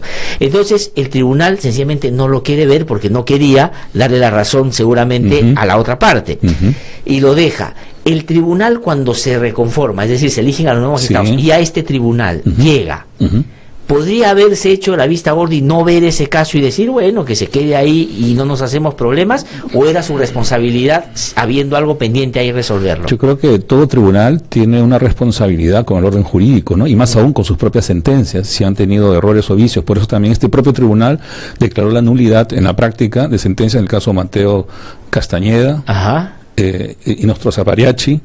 Claro, hubo otro caso también que ha sido resuelto para una empresa petrolera, en la cual también ha habido discusión y finalmente se declaró la nulidad de la sentencia. O sea que la corrección por esos vicios formales o materiales eventualmente se ha llevado a cabo, ¿no? O sea que no es una práctica irrazonable, fuera del orden establecido, el que el tribunal pueda corregir. El Poder Judicial también puede corregir sus sentencias. Sí, claro. Si no es de oficio, a pedido de la parte interesada. No, además esto no era, para decirlo de alguna manera, cosa juzgada, porque había, digamos, pendiente una aclaración, y todos sabemos que un proceso no acaba si hay todavía, digamos, algo por resolver. Ese no era un caso de cosa juzgada, que es el argumento de la otra parte, ¿no? Bueno, la cosa juzgada puede ser formal y puede ser material.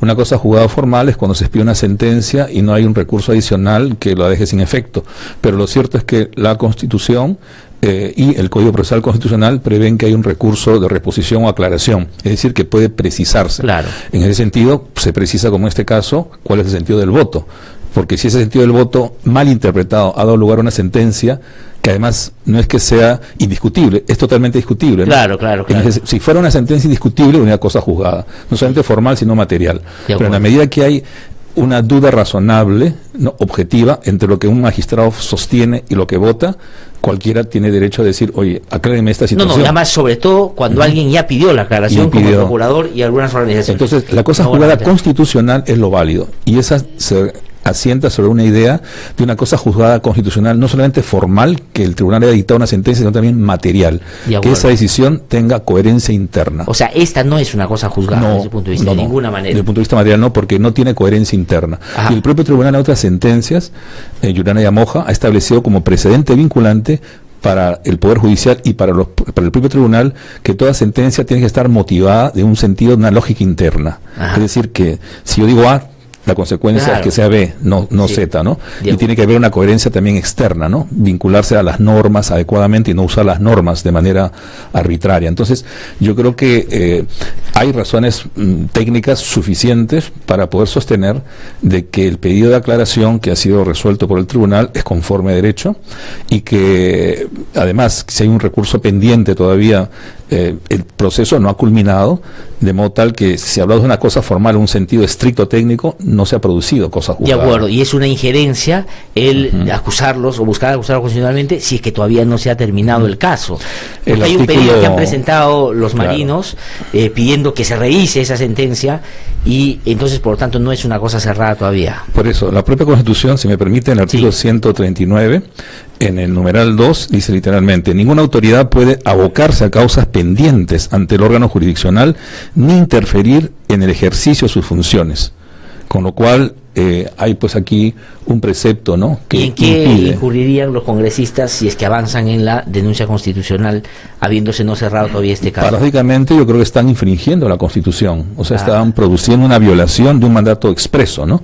En la medida que no se ha producido cosa juzgada en el sentido constitucional del punto de vista material y técnico. ¿Y podrían después ser acusados los congresistas de haber incurrido? Yo creo que cualquier ciudadano tiene derecho, como manda la Constitución, artículo 99, a acusar, ¿no?, a los congresistas o cualquier autoridad que está premunida de este proceso de antejuicio cuando viola la Constitución por el fondo o por la forma. ¿Y le parece que yo creo que es un caso de exceso o abuso de poder, o en todo caso desconocimiento o mal asesoramiento, ¿no? Aun cuando en la noticia usted leía que el comité técnico, ¿no?, de la subcomisión habría dado una opinión en un caso, si este u otro, pero que es que en la historia del tribunal, cuando me ha tocado presidir el Tribunal Constitucional, también alguna vez tuvimos un caso en el cual fuimos citados a la Comisión de Constitución en relación a una sentencia, ¿no? Y me tocó ir a explicar, como estoy haciendo ahora, el sentido de la votación desde el punto de vista jurídico, ¿no? Porque no era un tema político, mucho menos, pero igual llegó una acusación y hubo que aclarar. Y por eso, cuando ha habido acusaciones constitucionales contra magistrados, que no son pocas también, de a veces litigantes que pierden un caso, siempre la Comisión de Constitución, con su comisión previa, han desestimado. Esa ha sido la regla, ¿no? Pero esta vez han avanzado porque ya van a iniciar una investigación. Porque la Comisión Permanente también dio luz verde para que esto continuara. Sí.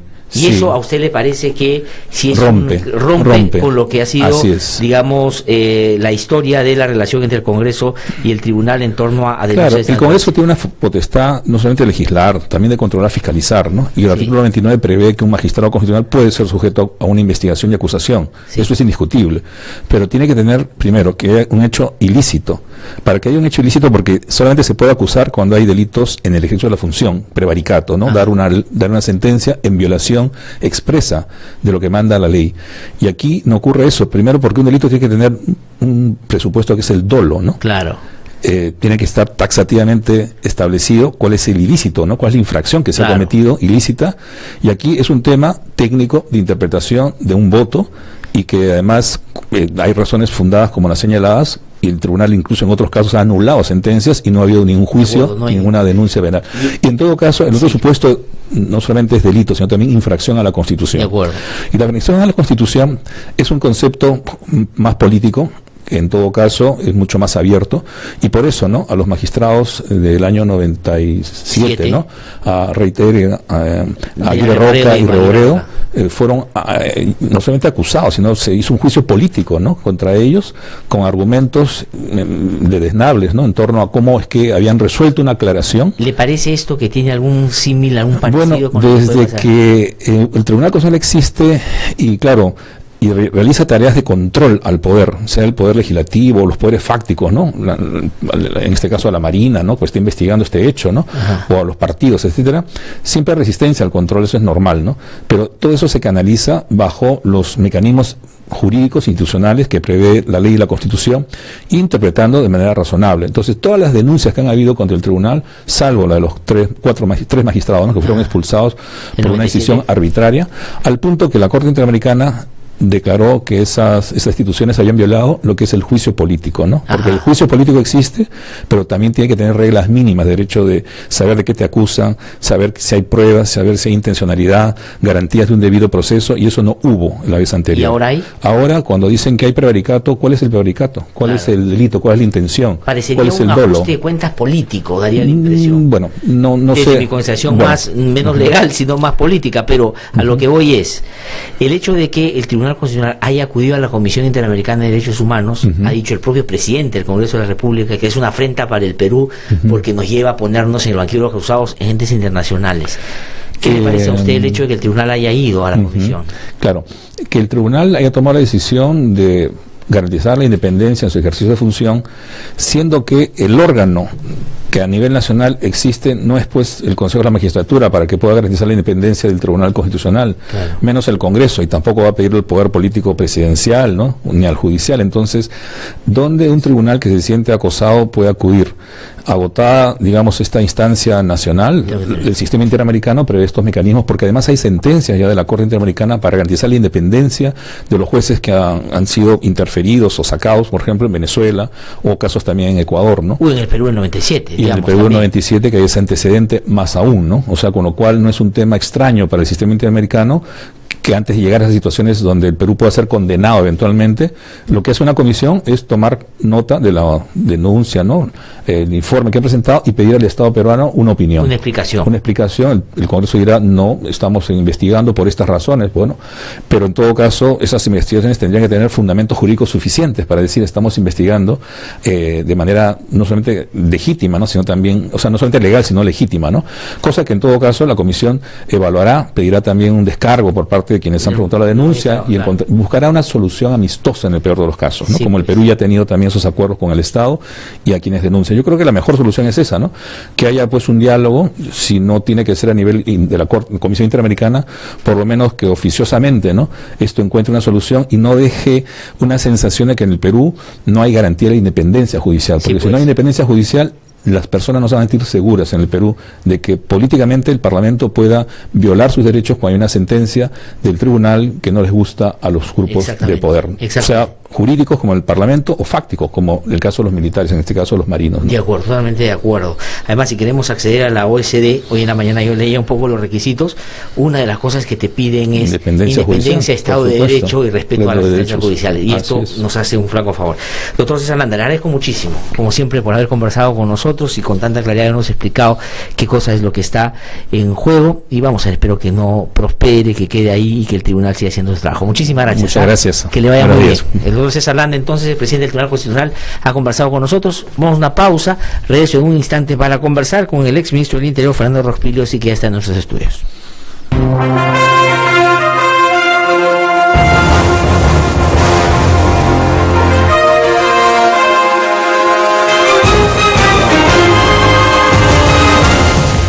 8 de la mañana, 32 minutos en el Perú, desde la central informativa, las noticias de la hora a través de RBC.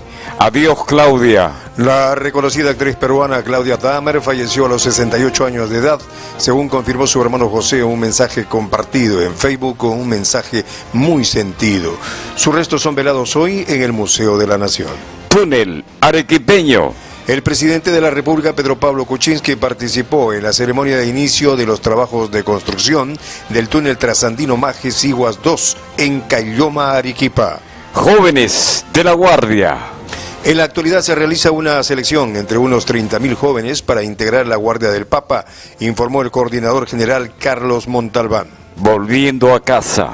El buque escuela a vela de la Armada Peruana Unión, cuyas dimensiones lo hacen el mayor de su clase en Latinoamérica, regresó al Callao tras completar su segunda travesía por América y Europa. Mejoran exportaciones. Las exportaciones del Perú alcanzaron los 31.717 millones de dólares al culminar el tercer trimestre del año, un 25% más que del mismo periodo del ejercicio anterior, anunció el Ministerio de Comercio Exterior y Turismo. Sigue viajando.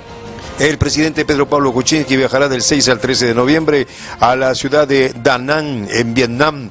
Mientras dure esta visita de trabajo, el primer vicepresidente Martín Vizcarra se encargará del despacho presidencial. 8 de la mañana, 35 minutos. Noticias internacionales. De manera voluntaria, el expresidente destituido de Cataluña, Carles Puigdemont, y 4 de sus ex asesores se entregaron a las autoridades en Bélgica.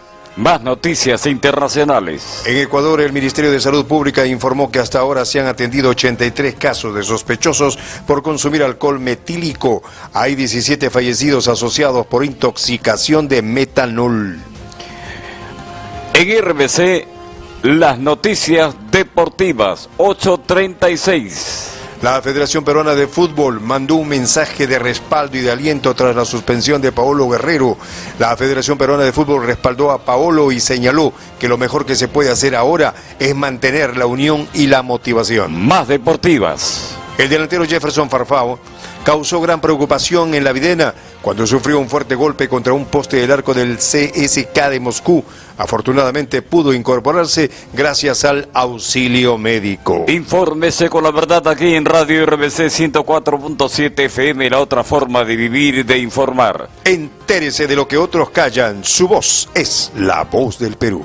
Continúa con ustedes, No hay derecho, con Glatzer Tuesta. Adelante. RBC 104.7, la otra forma de vivir.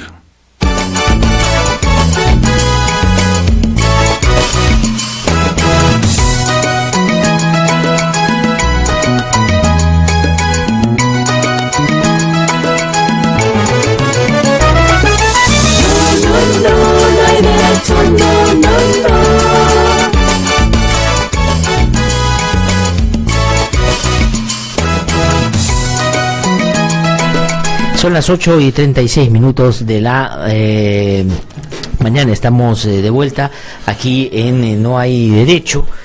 Está ya con nosotros en nuestros estudios Fernando Rospigliosi. Él, como ustedes saben, ha sido ministro del Interior en 2 oportunidades. Ha sido, digamos, es un reconocido analista, periodista. Y, digamos, en esta múltiple condición siempre es interesante conversar con él y recoger su punto de vista sobre varios temas que en nuestro país están pasando, digamos, algunos fáciles de comprender, otros un poquito más difíciles, y él nos va a ayudar a aproximarnos a algunos de ellos. Fernando, ¿cómo estás? Qué gusto saludarte, muy buenos días. Hola, Glatzer. Gracias por haber venido esta mañana a conversar con nosotros.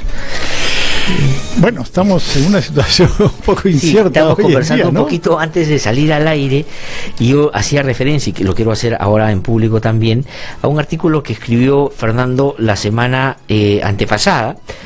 La semana pasada, porque ya la de ayer era la semana pasada, la antepasada, donde hacía, digamos, o caracterizaba a un gobierno y al gobierno y decía, bueno, este gobierno político nunca fue, social, una perspectiva social no tenía, pero era pues tecnocrático, tenía gente especialista que había pasado ya por el Estado y por lo tanto era especialista en economía, y algunos temas por ese lado iban a por lo menos garantizar una mejoría, cosa que no ha pasado. Y decía, y si eso no es, y tomaba como referencia el censo, ¿no es cierto?, que fue un desastre realmente, y el otro tema era el tema de la reconstrucción con la salida de la Flor, y decía, si ya esto no son, ¿qué son? O sea, ya no son nada. ¿Qué le queda a este gobierno? ¿Qué es este gobierno? Hoy lunes, ¿qué es este gobierno? En realidad, lo único que es una gran decepción, creo, ¿no? Para todos. Sí. Para todos. Por donde se escucha algo del gobierno es eso, decepción es la palabra, porque se esperaban cosas en muchos aspectos, ¿no? En el aspecto de la economía, sin duda, porque había muchos economistas y el propio presidente suponía que sabía eso, y bueno, en realidad el país ha ido más o menos a la deriva. Ahora las cosas están mejorando, pero porque mejoran los precios de los metales, porque mejora la economía internacional.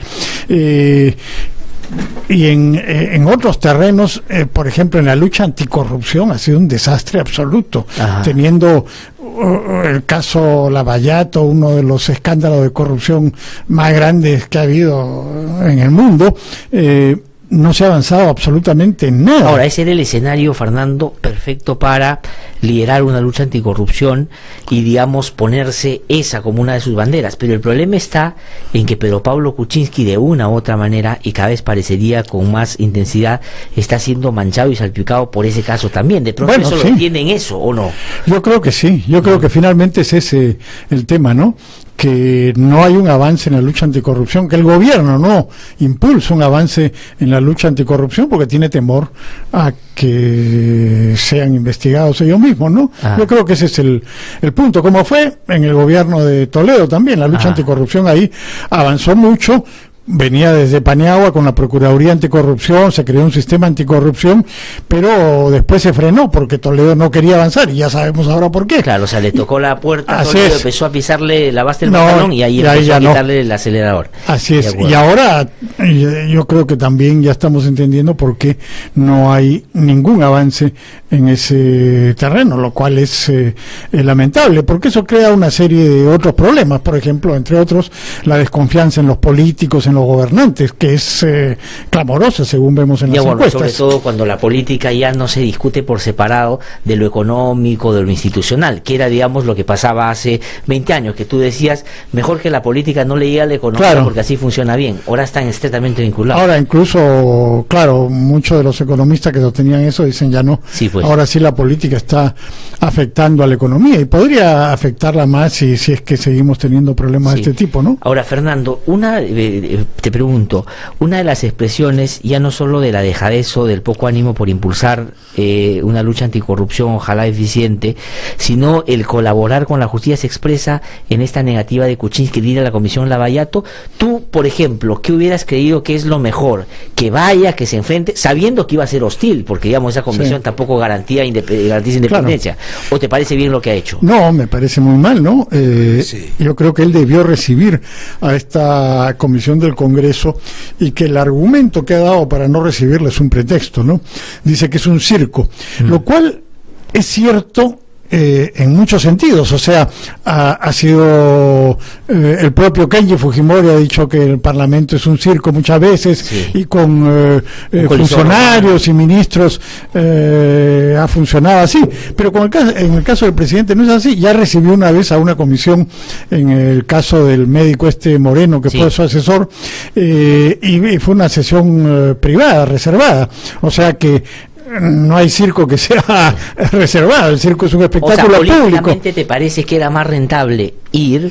No solamente más rentable, sino que era necesario en una circunstancia como esta, en que tenemos este caso de corrupción inmenso y que de hecho le llega a él porque él fue ministro de Economía y presidente del Consejo de Ministros al final del gobierno de Toledo, cuando se empezó todo este negocio con la interoceánica, y entonces el presidente, si se supone que debe liderar la lucha anticorrupción, debió recibir a esta comisión, porque no iba a ser un circo en la medida en que no era público, y además él tenía la opción de, si había algunas intervenciones fuera de lugar, decirle, bueno, esto o parar se ahí, acabó y denunciarlo públicamente.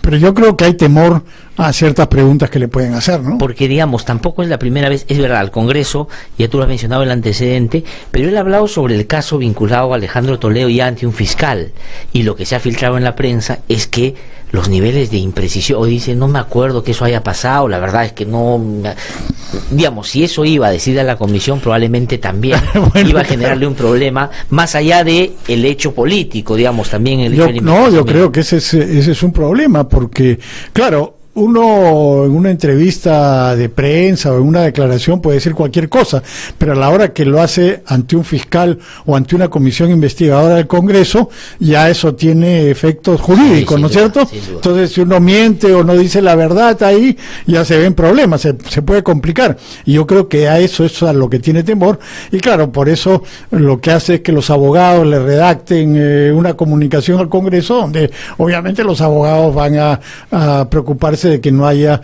nada que pueda comprometerlo, pero a la vez tampoco dicen nada. Y no responden pues a preguntas o repreguntas que podrían ser comprometedoras. Ahora, es inevitable, digamos, que él hable en este caso porque fue funcionario de Toledo al máximo nivel, y Toledo, a través de su abogado, que es Heriberto Benítez, ya sacó el argumento de, pero si el presidente ya mandó una carta a la comisión diciendo que él no tiene nada que ver, entonces mi patrocinado es inocente, porque la única manera que mi patrocinado pudo llevar a la práctica lo que Odebrecht quería es a través de sus funcionarios, y uno de ellos era Kuczynski, que está, digamos, de repente sin querer jugando un poco hacia favorecer el argumento de Toledo, ¿no? Bueno, sin duda, ¿no? Sin duda, claro. No es que a él le interese particularmente defender a Toledo, creo, le interesa defenderse a él, pero en su propia defensa está ayudando, digamos, a la defensa de Toledo, que como hemos visto recientemente tiene abogados muy poderosos en los Estados Unidos. Bueno, acá de su blog, y ¿no?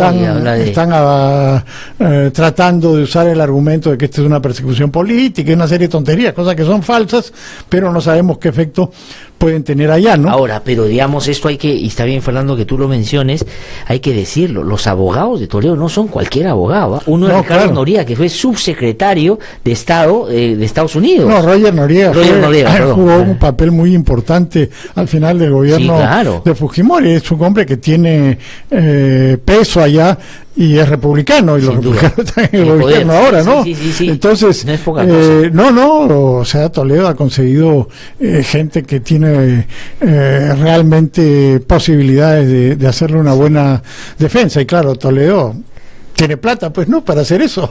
Digamos, con 20 millones, digamos, el 10% a la defensa te queda. Bueno, pero para su mala suerte, gran parte de esos fondos siguen congelados hasta donde yo sé, en Costa Rica todavía, pero debe tener bastante más, ¿no? Sí, ahora, no quiero regresar un poquito todavía a Pedro Pablo Kuczynski. Digamos, ya hemos conversado en otra oportunidad que se ha pasado estos 14, 15 meses de buscando una mejor relación con el Congreso, ¿no es cierto? Ese ha sido un poco su afán. ¿Qué te parece? Acaba de estar en Argentina con Macri, y de la nada, o sea, nadie le pregunta, nadie le dice nada, habla de maravillas de Fujimori, dice que nos reinsertó en la Banca Internacional, AP, y que pronto tendremos noticias de Alberto Fujimori. Bueno, por enésima vez vuelve a decir una cosa similar, porque esto lo ha dicho ya. Pero ¿por qué? Varias ¿Pero otras te parece que es como un desliz, o ya, digamos, tiene algo organizado y lo que, no sé? No, yo no creo que sea un desliz. Ahora, tampoco creo que sea parte de una gran estrategia que está muy bien definida, sino él quiere ir creando la sensación y entiendo que quiere darle esperanzas a los fujimoristas, por lo menos a los fujimoristas. Sabemos que no están unidos todos al sector de Kenji. No, pero esperanzas y Alberto. A Keiko no es, ¿no es cierto? Porque Keiko lo que menos quiere que saquen a su papá, creo yo, ¿no? Sí. No, lo que él quiere es seguir creando expectativas y esperanzas en este sector, y de esa manera entiendo que pensará que puede apaciguarlo, lo cual no es cierto, ¿no? Porque lo que nos ha demostrado la realidad en estos últimos tiempos es que ellos siguen siendo, por lo menos el sector de Keiko, muy agresivos con el gobierno. No, y el que manda en el fujimorismo, porque Kenji, ¿tú crees o eres de los que cree que Kenji tiene un grupo y que, digamos, casi si negocias con él te parte la bancada? ¿Crees que eso es posible? No. De hecho, lo que ha ocurrido en los últimos meses muestra que el grupo de Keiko ha ido quitándole adherentes a Kenji, los han ido sancionando informalmente, ¿no? Claro, les quitan comisiones, les quitan peso, y entonces se tienen que alinear, porque de lo contrario van a sufrir las consecuencias. Entonces, creo que no es eso, pero de todas maneras, si indultan a Fujimori, incluso el sector de Keiko tendría que bajar un poco la intensidad de las críticas al gobierno, no le quedaría otra alternativa, y Alberto en libertad jugaría también un papel para socavar hasta cierto punto el liderazgo de Keiko, o sea, le daría un periodo de tranquilidad.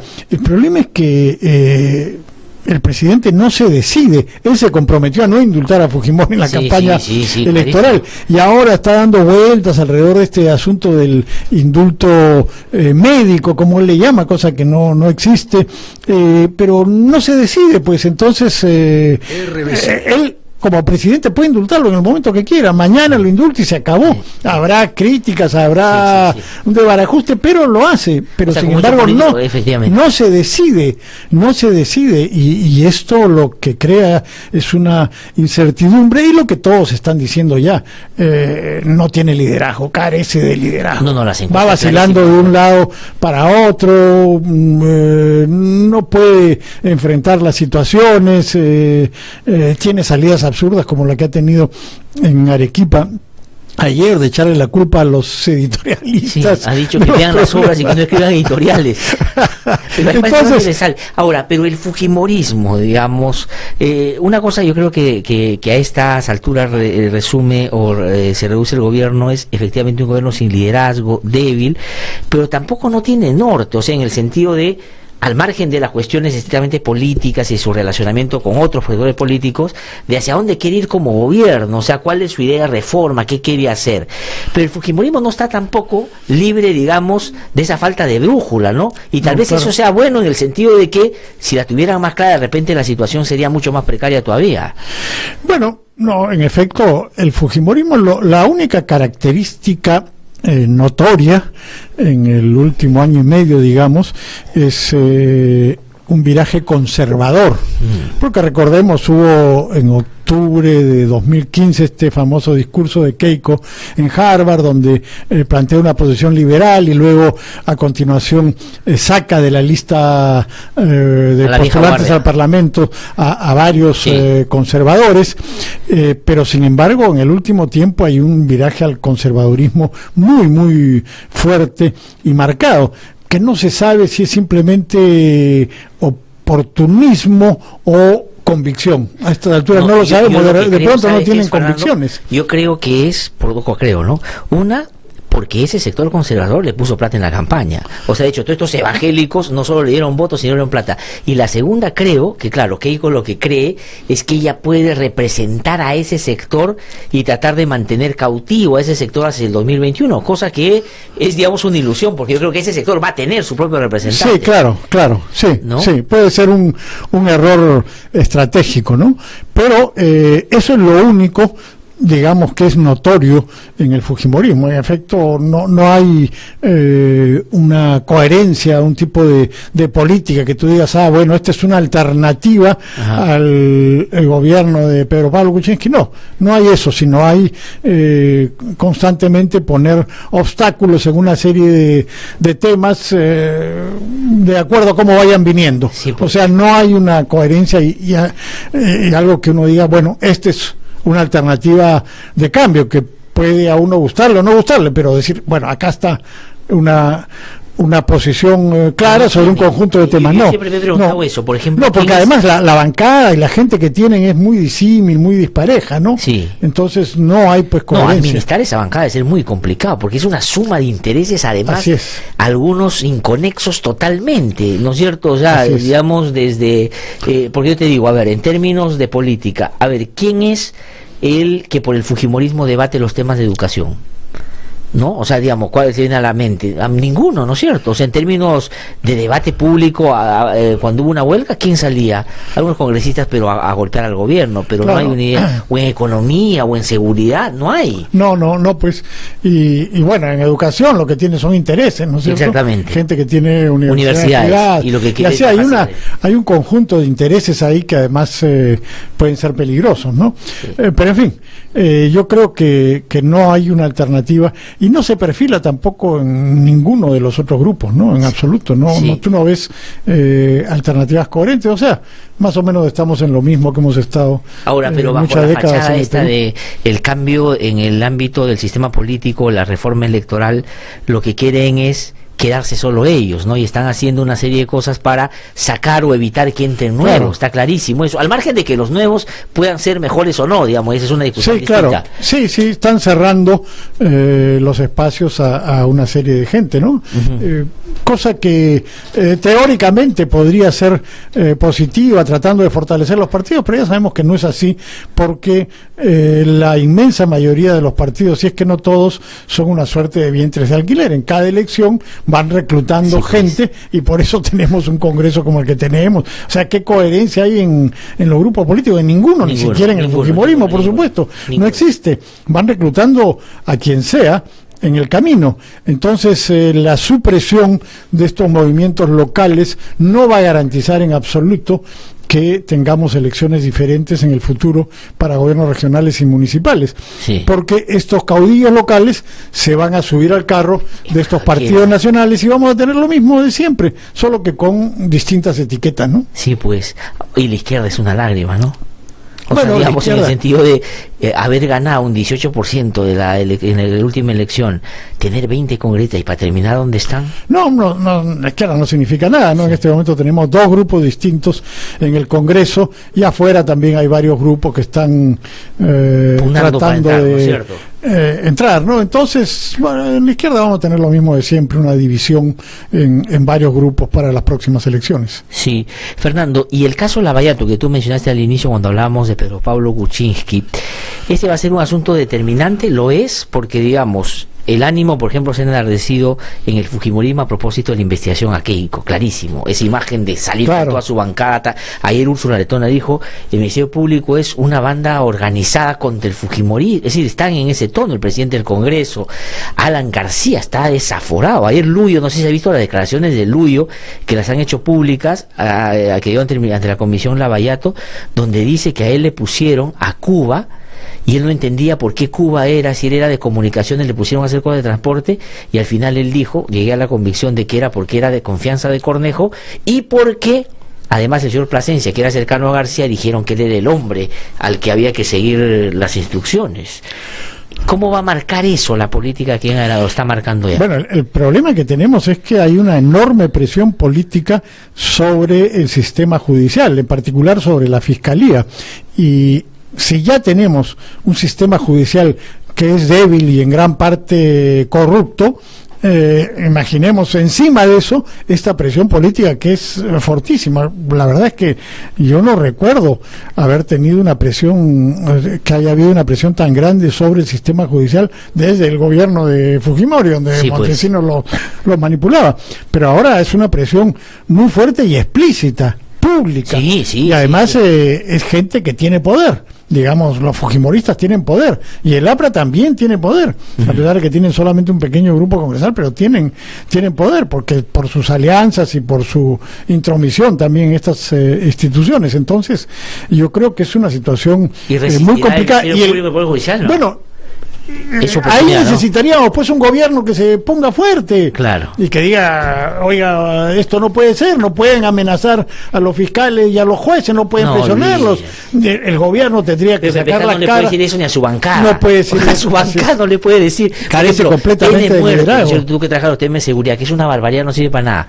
Ya, ni siquiera su bancada ha podido uniformizar de cara a lo que él ya dijo, era una cosa impracticable, imposible de sacar adelante. Bueno, no, los miembros del partido al parecer están a favor, ¿no? A favor. La presidenta de la Comisión de la Mujer, que es ahora de PPK, por lo menos encargada, salió a decir de que la pena de muerte tiene que darse. No, claro, los miembros del partido, de la bancada, que no son muchos, son 4 o 5 creo, pero estaban a favor. Entonces, bueno, el ministro de Justicia, por favor, el ministro de Justicia dijo que estaba a favor. Hay un excelente artículo de Mario Givelini el día sábado en Somos, burlándose de este señor, que dice que a título personal, ¿cómo el ministro de Justicia va a decir una cosa como esa, contradiciendo lo que dice el presidente de la República? Bueno, pero ya vemos el desorden absoluto que hay y cómo es un gobierno totalmente incoherente, ¿no? No solamente con su bancada, sino con el propio poder ejecutivo. Y lo hemos visto también en la huelga magisterial, donde uno decía una cosa, otro decía otra, no había coherencia. Entonces, es esto que se resume en falta de liderazgo. PPK no tiene liderazgo y no hay quien lo asuma. Fernando Zavala, el anterior presidente del Consejo de Ministros, no lo asumió, y por supuesto ahora Mercedes Arauz tampoco. No tiene capacidad para para marcar un rumbo, y ella dice una cosa y otros dicen otra, y esto va a seguir así, ¿no? No tiene un manejo político. Para terminar, Fernando, y la acusación, o digamos, el trámite de acusación constitucional a Carlos Basombrío por el tema de los generales, ¿te parece atendible o te parece que eso no es un asunto? Eso, bueno... Y por ser ideólogo del MRTA también, que ahí sí es una cosa... No, eso es una ridiculez, pero... Lo que sí es serio es lo de los generales, ¿no? Sí.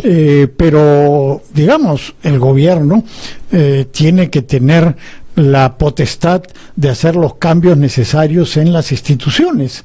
En efecto, es verdad lo que dice el Ministerio del Interior, que en el gobierno de Ollanta Humala se había inflado, había una hiperinflación de generales, y la cúpula tenía 60 y tantos. Es imposible, impracticable. Entonces había que hacer desgraciadamente un recorte drástico, y se hizo.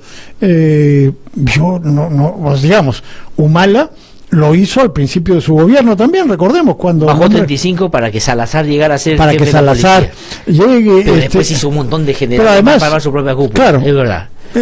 Usualmente eso se hace, y sobre todo esta vez creo que se hizo justificadamente, que fue justificado este hecho. Así que naturalmente los que fueron pasados a retiro han protestado y han formulado esta acusación, pero creo que no debería prosperar de ninguna manera, ¿no? Sí, Fernando, lamentablemente el tiempo se me acaba, pero te quiero agradecer mucho, como siempre, por haber venido. Vamos a tener más tiempo de seguir conversando en otro momento. Muchísimas gracias. Ha sido Fernando Rospigliosi, que ha conversado con nosotros. No tengo tiempo para más. Conmigo hasta el día de mañana a las 7 en punto aquí en No Hay Derecho.